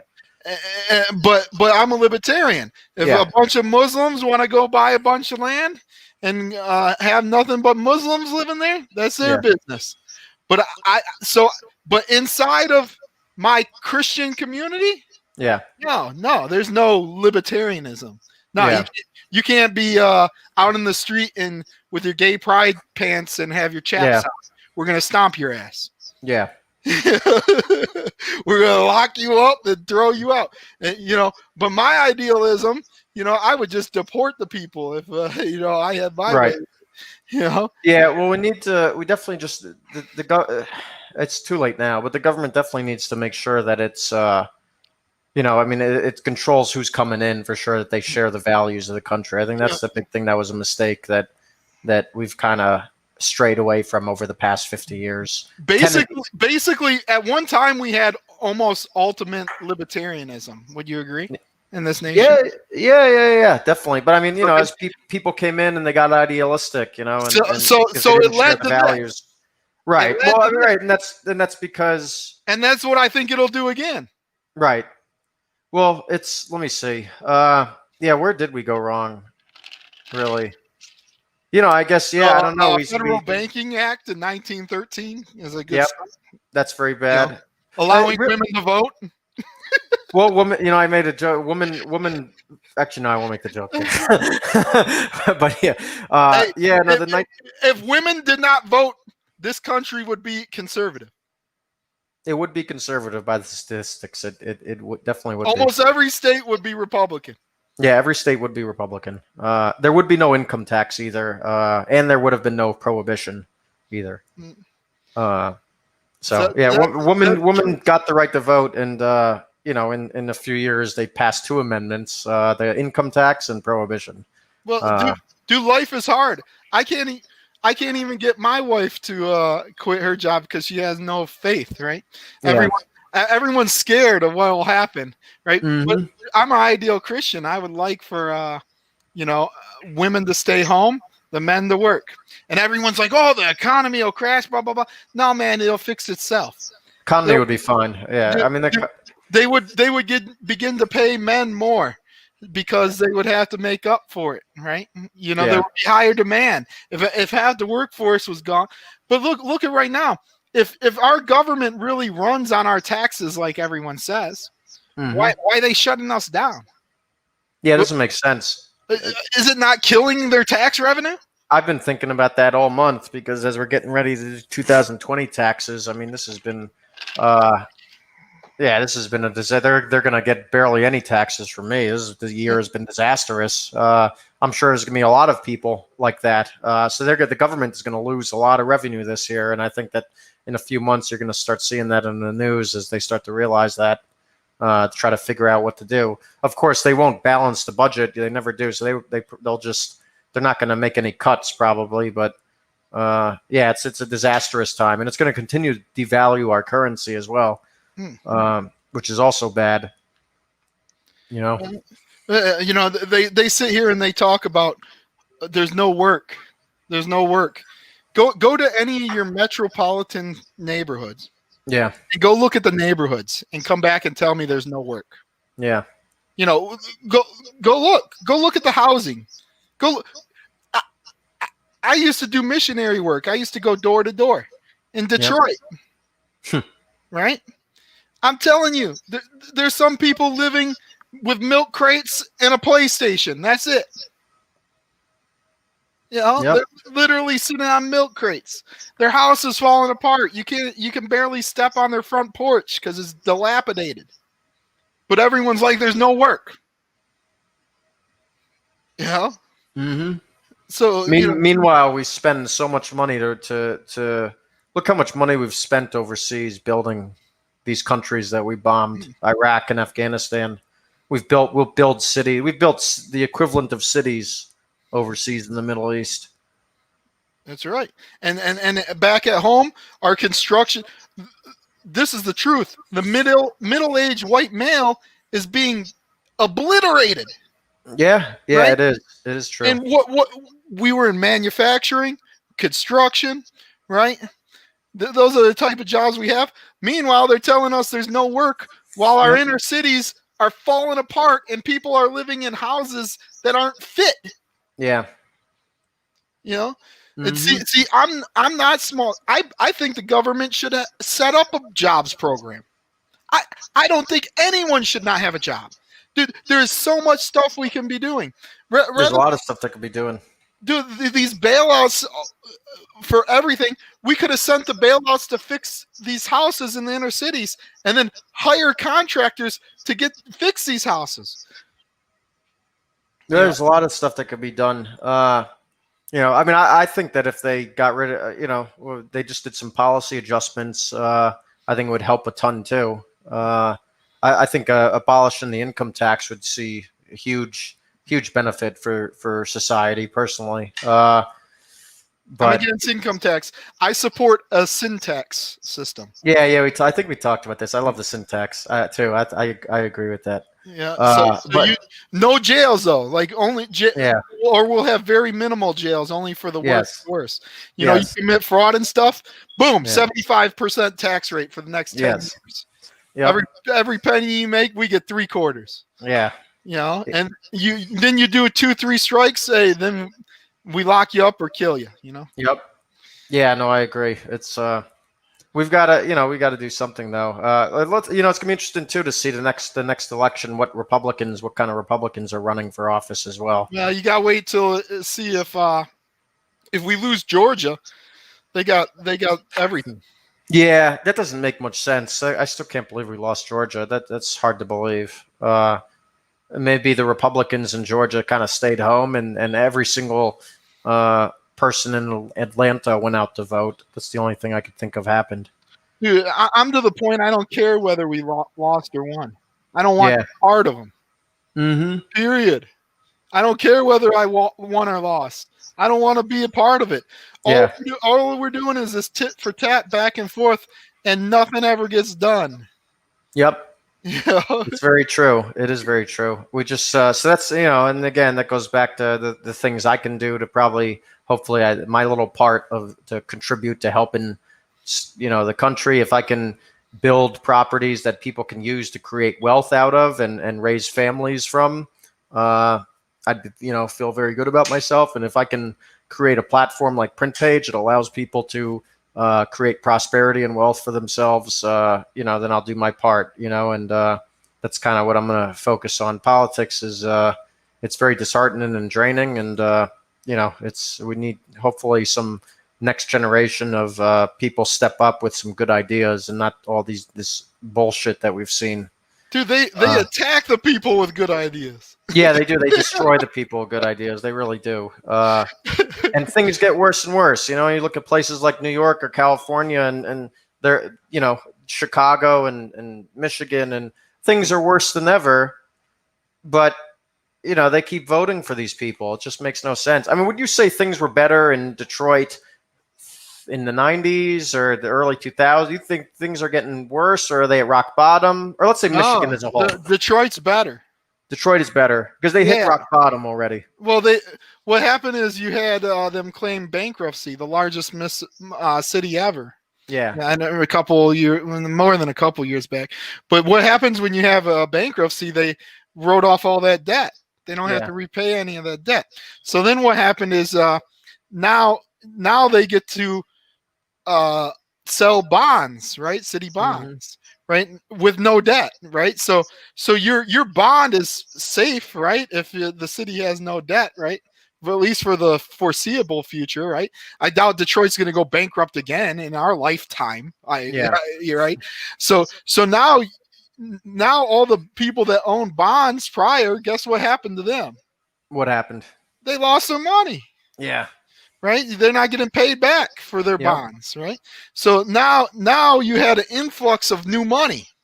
Yep. Right? All the rich people were like, Detroit's a safe investment. So they bought all these bonds. So these rich millionaires and billionaires, what they do is they like to have someone close by their investment to keep an eye on what's going on.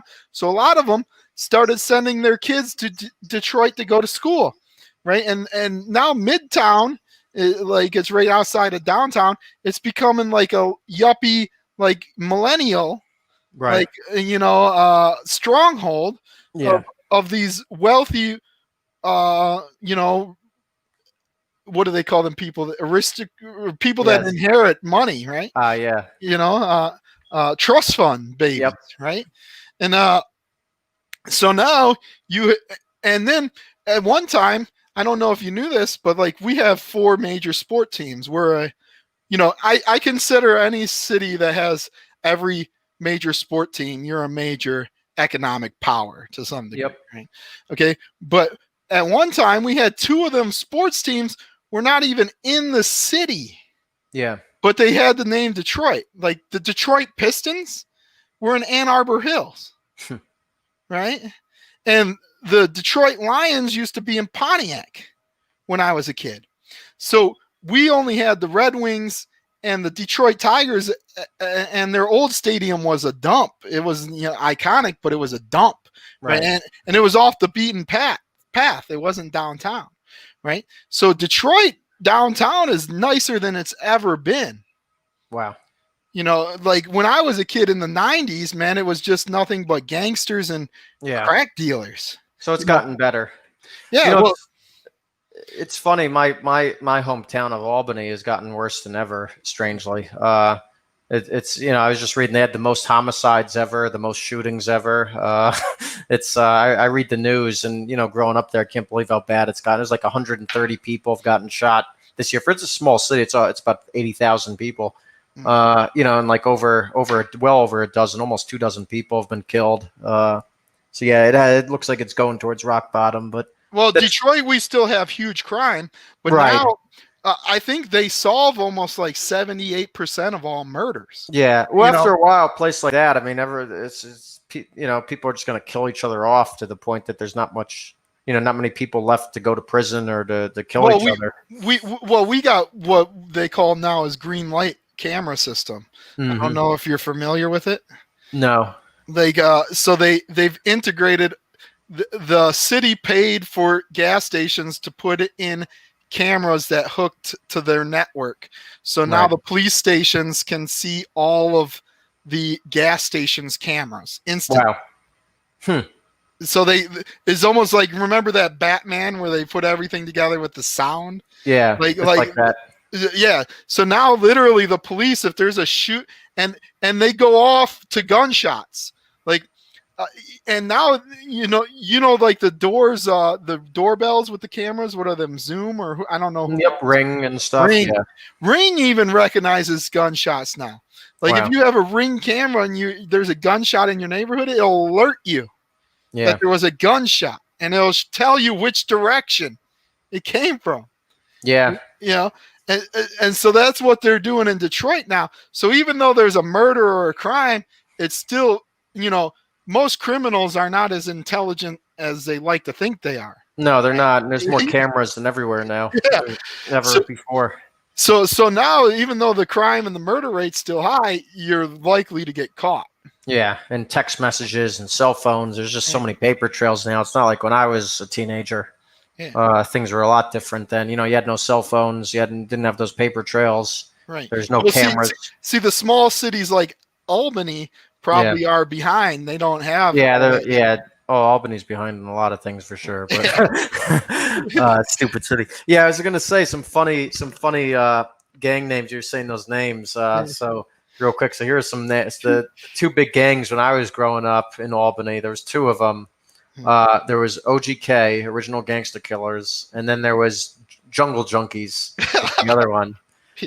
Jungle Junkies. The Jungle Junkies. The Jungle Junkies. You can look them up too. Look up both those gangs. And then those are the two gangs when I was a teenager and stuff. And there was they kind of permeated my my teenage years. And then you're a little younger than me. See, I had the traditional Vice Lords, Disciples, Blood. Yeah, and then I had a kid I grew up with.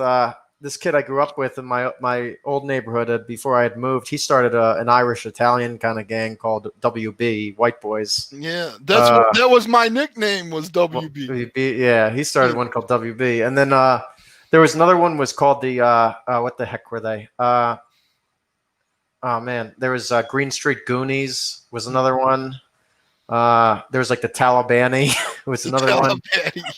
Something stupid. Yeah, there's a bunch of and then you kind of had Bloods and Crips and stuff, sets. But those are the local gangs were the big gangs. There was like an all-girl gang called it was either it was like Pretty Little Bitches or something.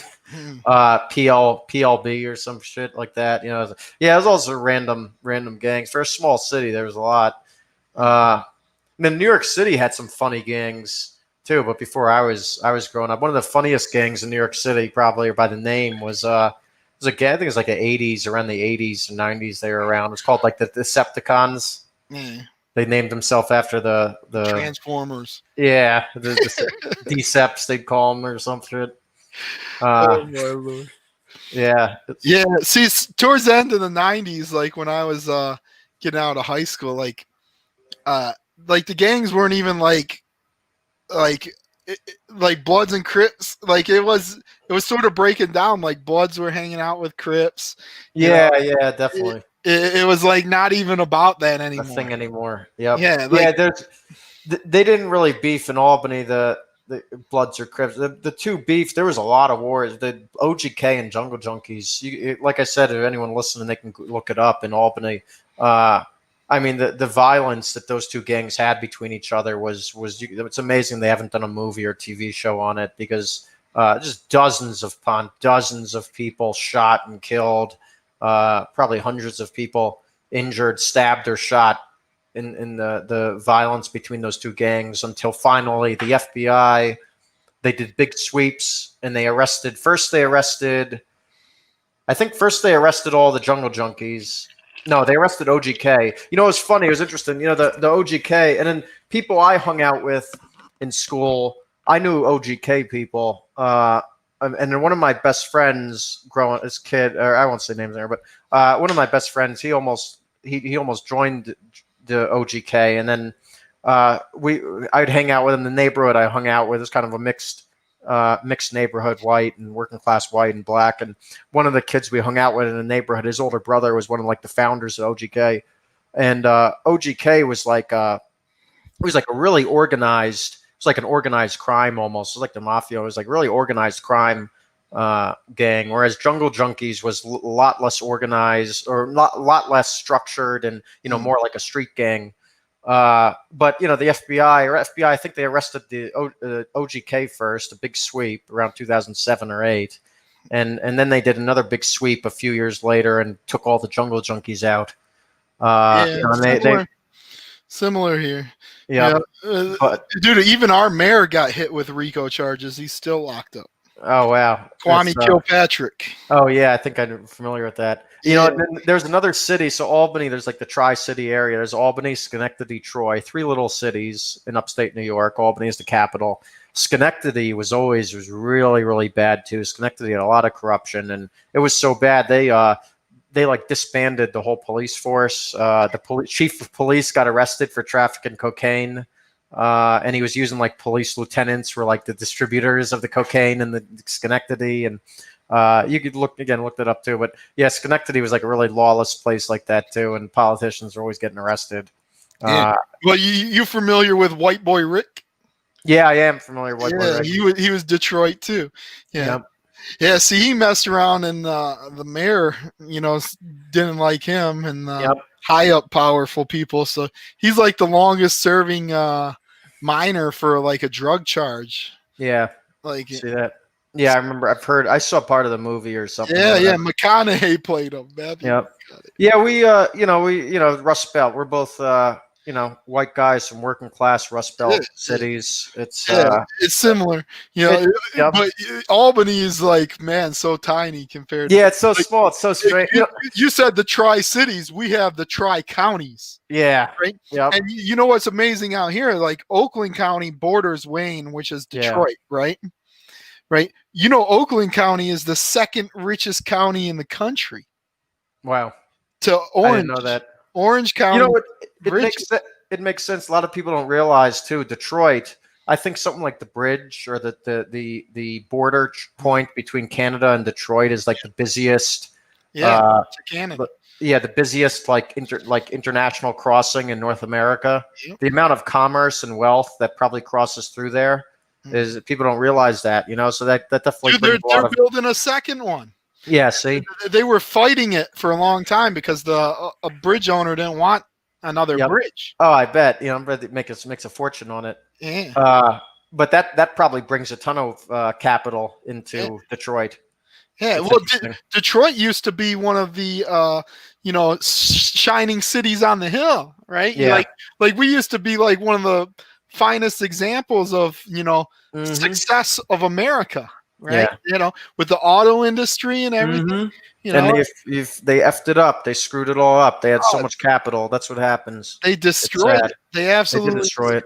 It's like New York, it is like New York, and the golden goose. They get the golden goose, and then they milk it too much, and New York had the golden goose at one point too. New York was the Empire State, and New York was the first state to do, they did all these labor laws, and they did the education laws, and they did all this big government stuff and these programs, and they felt so enlightened doing them, and the unions were so strong in New York, and these things destroyed New York. It became too It's always Right, it did. It was the money and the amount of money they just squeezed everything out, and then because these people have power, they don't want to give it up.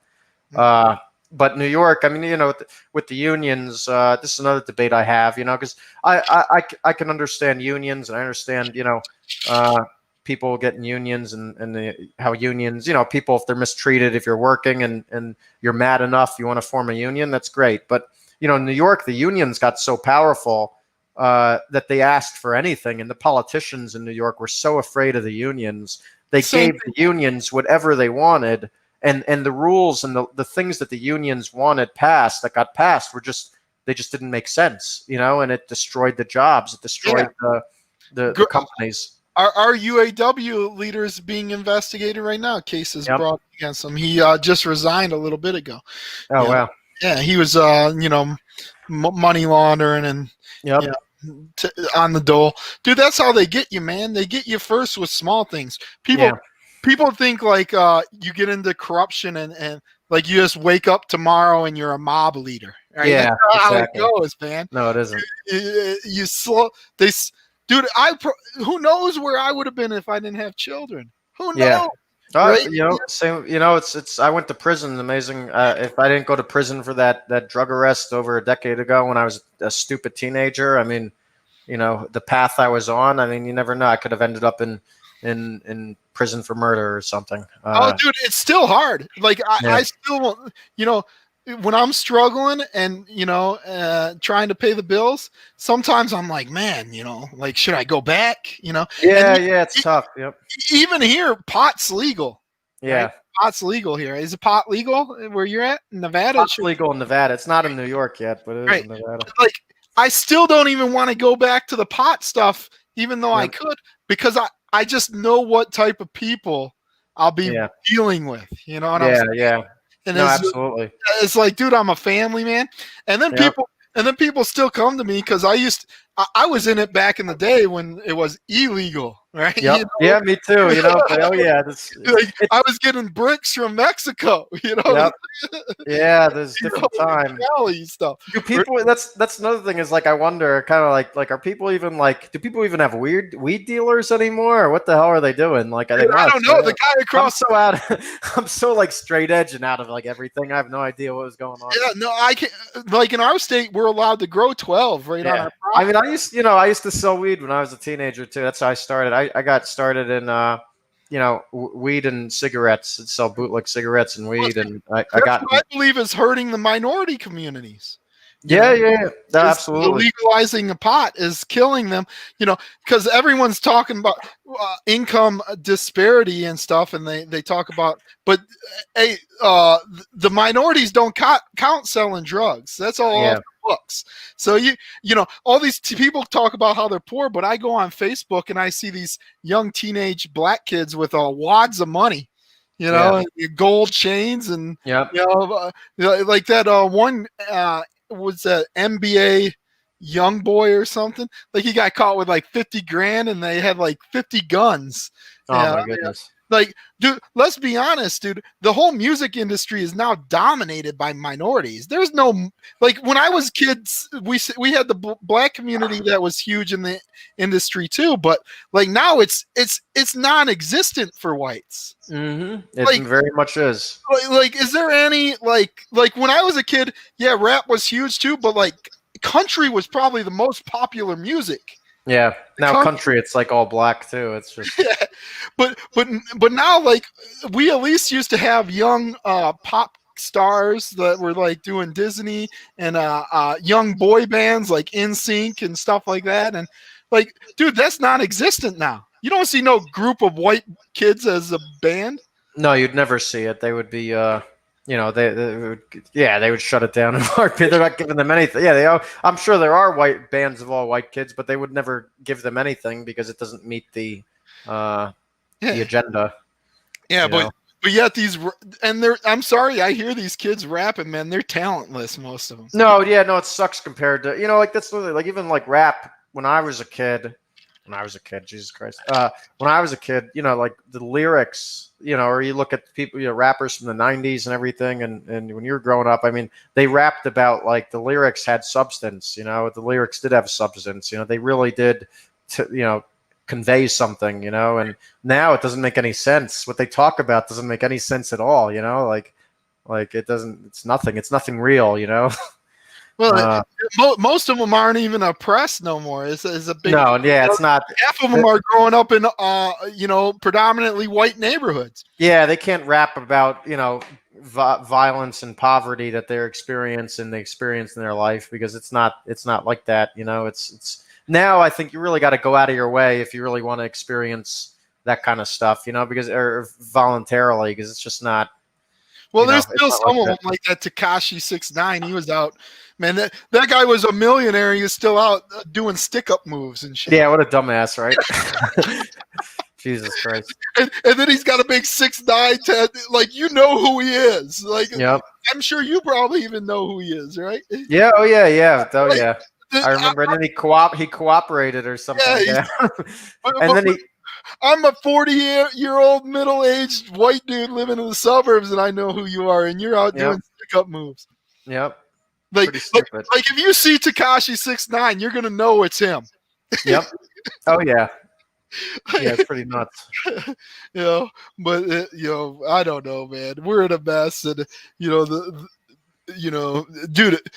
What's the solutions, bro? Who knows what's the solutions? Who knows what the solutions are? But dude, it's the truth. I had a guy on my page, and we talked. He's a religious, a preacher man, right? Yep. Right? And I had him on. I did 2 parts with him. It hardly gets any views, man. Yeah. Like, whenever I talk just about religion, right? Like if it's just solely religion, it barely gets any views, man. Yeah, people aren't. That's the truth. Yeah, they don't care. They're godless now. Yeah, and sometimes the answer is, people laugh at me like, dude, the answer is getting back to God. Yep. And they can't accept that. They can't accept that. That's too simple. Yeah. No, it's true. It's very sad. Yeah, we've strayed from every single thing that the country was built on. It's because this was a Christian country. During its most prosperous times, it was a Christian country. Well, you can't connect Christianity just to prosperity. Like you were talking about Rome. Actually, the fall of Rome happened maybe because of Christianity. Yeah, you could say that. The Republic, maybe. Not the Republic, the Empire. The height of the Roman Empire was definitely under paganism.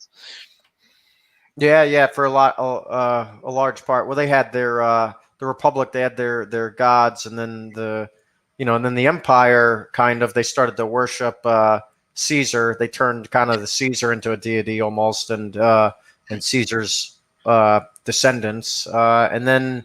There wasn't too far in that. Well, it's also debated when they really technically collapsed. But they definitely towards the end they kind of started to go more Christian. And that's towards when the downfall occurred But see, people look at the Dark Ages like and they say there's this bad condensation on the Dark Ages, right?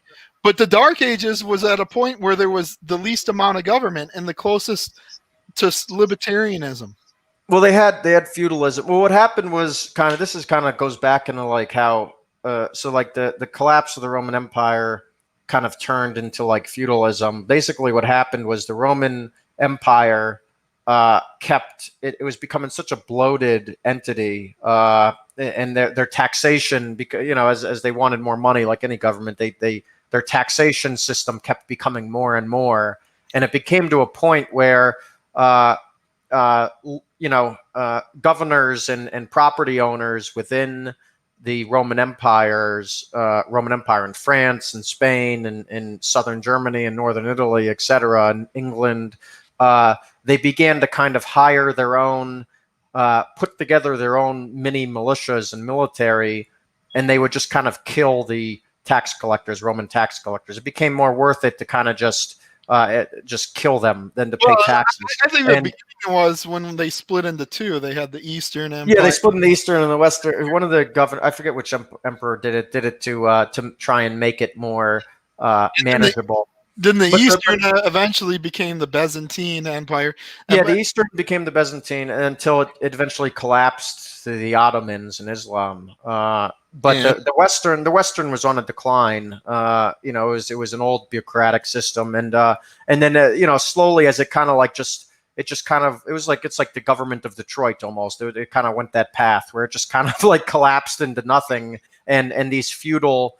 These property owners that kind of put together these their own militaries and kind of just stopped being part of the Roman system, just kind of all took over their little fiefdoms. The Lombardies, like northern Italy, Lombard. There's a city, you know, and then the Germans really, and the French, the Franks, you know, sort of took it over, and then they ended up putting together like the Holy Roman Empire, and they had just the leftovers of what was the Roman Empire. And that's how feudalism in the Dark Ages. Well, the feudalism kind of came about and these property owners who kind of evolved into lords kind of got together and started to put aside their own kings. You know, and then at some point there's a few points actually where that's what we're gonna have here. Yes. Trump's going to be our president. It could be. It could be. It could be the path. Rumors that he's going to do his own separate inauguration the same day. And, really? Yeah. And that so far, like 60,000 people have signed up for him to do it. Oh, that's fantastic. And I guess. I hope that if he does, I hope that he clamps down on the things that need to be done. You know, and the biggest thing I think is he didn't get rid of all the illegal immigrants that he said he would. We need to do that. Worse. We're going to be worse off if Biden gets in there. We're going to be worse. Oh yeah, we're done. Because it's most of these people are coming to this country, refugees, resettled, etc. You know, again, they're voting for socialism, and that's what's destroying our country. It's eroding our country. Look at the disaster. Oh, Alex, don't be such a pussy. They say. Yeah. I have faith in God, and Jesus, Lord, is my Savior. I can just sit back and ignore everything that's going on. It says turn the other cheek. I turn one cheek, I'll turn the other cheek. Next, I'll roll over in the grave and I'll play possum. I'll play dead because I'm a Christian. Yeah, no, you gotta fight because otherwise it'll come to your door. You know, I was also making a point to somebody the other day that, you know, and you would probably remember this, even if in the 90s, even if you had to struggle, money was looser then. I feel like money was easier to come by then. And you know, if you gave $20, it was easier to get $20. And if you had $20, it went a long way. $20 would last you a week or more. You know, like it was like a buck. Yeah, $20. Yeah, like $20 went a long way. You know, and it was easy to make money, and it was easier to survive. And that's an example to everyone listening of inflation, and that's what happens when you have a strong currency and you have a proper economic system. That's how you create wealth. And the government spent a fraction of what it does today. It taxed a fraction of what it does today, and it regulated a fraction of what it does today. And it didn't hand out any type of the money that it hands out today. So the more the government follows this path, the worse that the more poor you are going to be. That's what everyone has to understand. We don't want to be like Venezuela, where Venezuela prints out and hands out more money than anybody. And look what's happening in Venezuela, or Germany in the Weimar Republic, Weimar Republic, after the World War I, where people had wheelbarrows of money. So do you like your crypto? You like your cryptocurrency? I support cryptocurrency as an ideology, I guess, but it's not something I'm not banking on cryptocurrency. I believe that, we use the dollar, people use the dollar. So, that's what we're balancing our currency system on. So, that's what we have to keep strong. I believe that crypto, I'm not anti-crypto. Right. I think you should have enough in there if you feel like you would have to flee a country, right? Like similar to like gold, I think you should have like 10% of your net worth in gold and silver, right? Or metals, right? And Yep. and then but like I think you should have enough in crypto like if you have to flee a country, right? But like as far as crypto, like I think long term there a lot of people think that crypto is a threat to like the federal banking or the global banking institutions, right? Yeah, yes. I mean, statist liberal pieces of shit think that because they want to regulate everything. But I mean, why? It's so stupid. I mean, why? I mean, if Well, another here's my thing. I don't yeah, believe it's a threat because if it right. was a threat, they would have crushed it. Yeah, they would have, and I don't think it's a threat. I don't think it's a threat either. And to be honest, I don't see how it could hurt. What's wrong with another form of currency that creates if it's successful, good for it. If people are able to Oh, use it. here's what I think is Great going for to them. happen. They're going to do the same thing they did with the Constitution. Yeah. They're going to use it against us. Mhm. They're going to use crypto to bring in the U.S. Digital dollar. Yep. Yeah, that is a possibility for sure. The digital dollar, which is scary. I mean, I like, again, I subscribe to a lot of the ideas of Ron Paul, aside from the open borders thing, which Ron Paul, by the way, I'm very happy. I say this a lot, but I'm very happy that Ron Paul turned out to be very, very pro-Trump. You look at stuff that Ron Paul puts out. He, he's really been back Trump a lot. So I'm glad he didn't go like the crazy, because Trump made the libertarian movement either go far right or far left. I'm glad that Ron Paul did not go far left.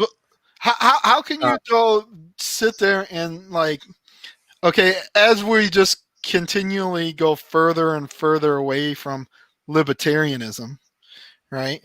Mhm. Like how can you practically like try to instill those values when we're just so far away?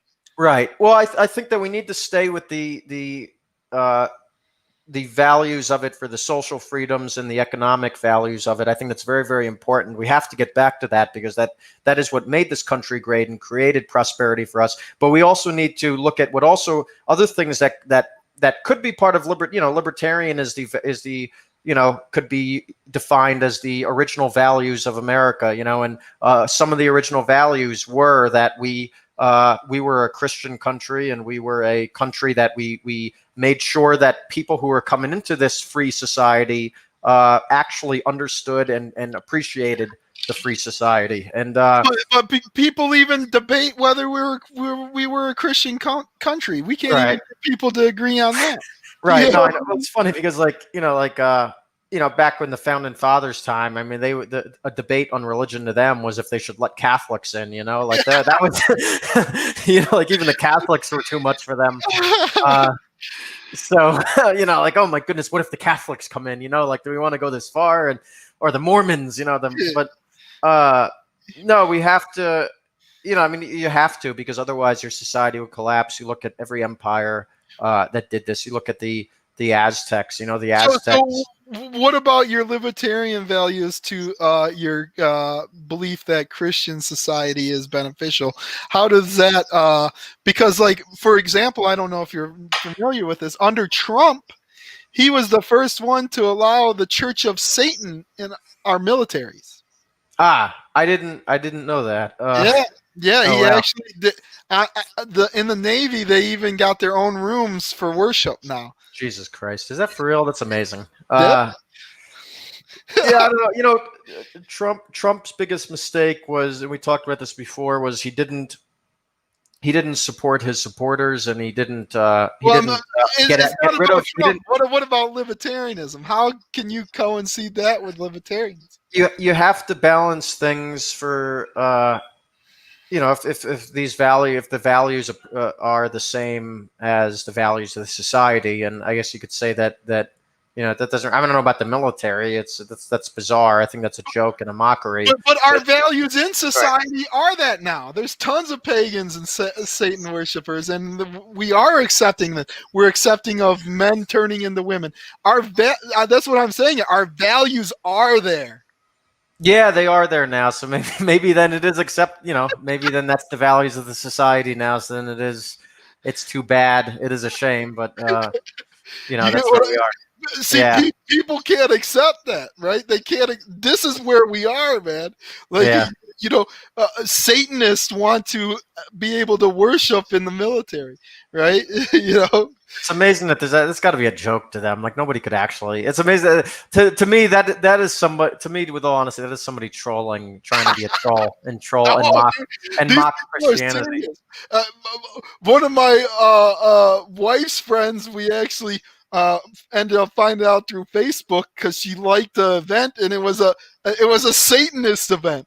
Oh my God. Like they get it together to worship the Lucifer, the light Yep. bearer. Insane. Yeah, that's it's amazing. That's all. It's pretty sad. That's why I don't say I'm a libertarian fascist. Like Yeah. I believe you should be able to have small enclaves. In my enclave, this is allowed. In this enclave, this is allowed. But like forced integration is not going to work, right? Yeah. What's going to happen is you're going to have a breakdown of culture. You're not going to have a culture. You're going to have this mosh of culture, right? Like this gray man culture. That's why it's so important to them to push secularism. That's why they want no religion. Yep. Yeah. It's true. Yeah, so, I don't know. All right, you got anything else? So we're a past. No, that's about it. I mean, if you want to, support Printpage, go to prntpage.com. You can buy products we sell online. We actually just have some Impeach Whitmer gear on there too. Go to for sale and you can purchase something to help support the expansion of the website. If you have a business or product you sell online, list it on Printpage. Sell it on Printpage. You can save money and help us build this platform to, replace the evil Silicon Valley. All right. That is Andrew Portelli. Thank Alex you. Portelli. Yeah, Alex. I'm sorry. It's okay. You think I know your name by now? Yeah, I know. Yeah. At least I got it with an A, right? Yeah. All right. Stay on. I'll close it out. All right, buddy.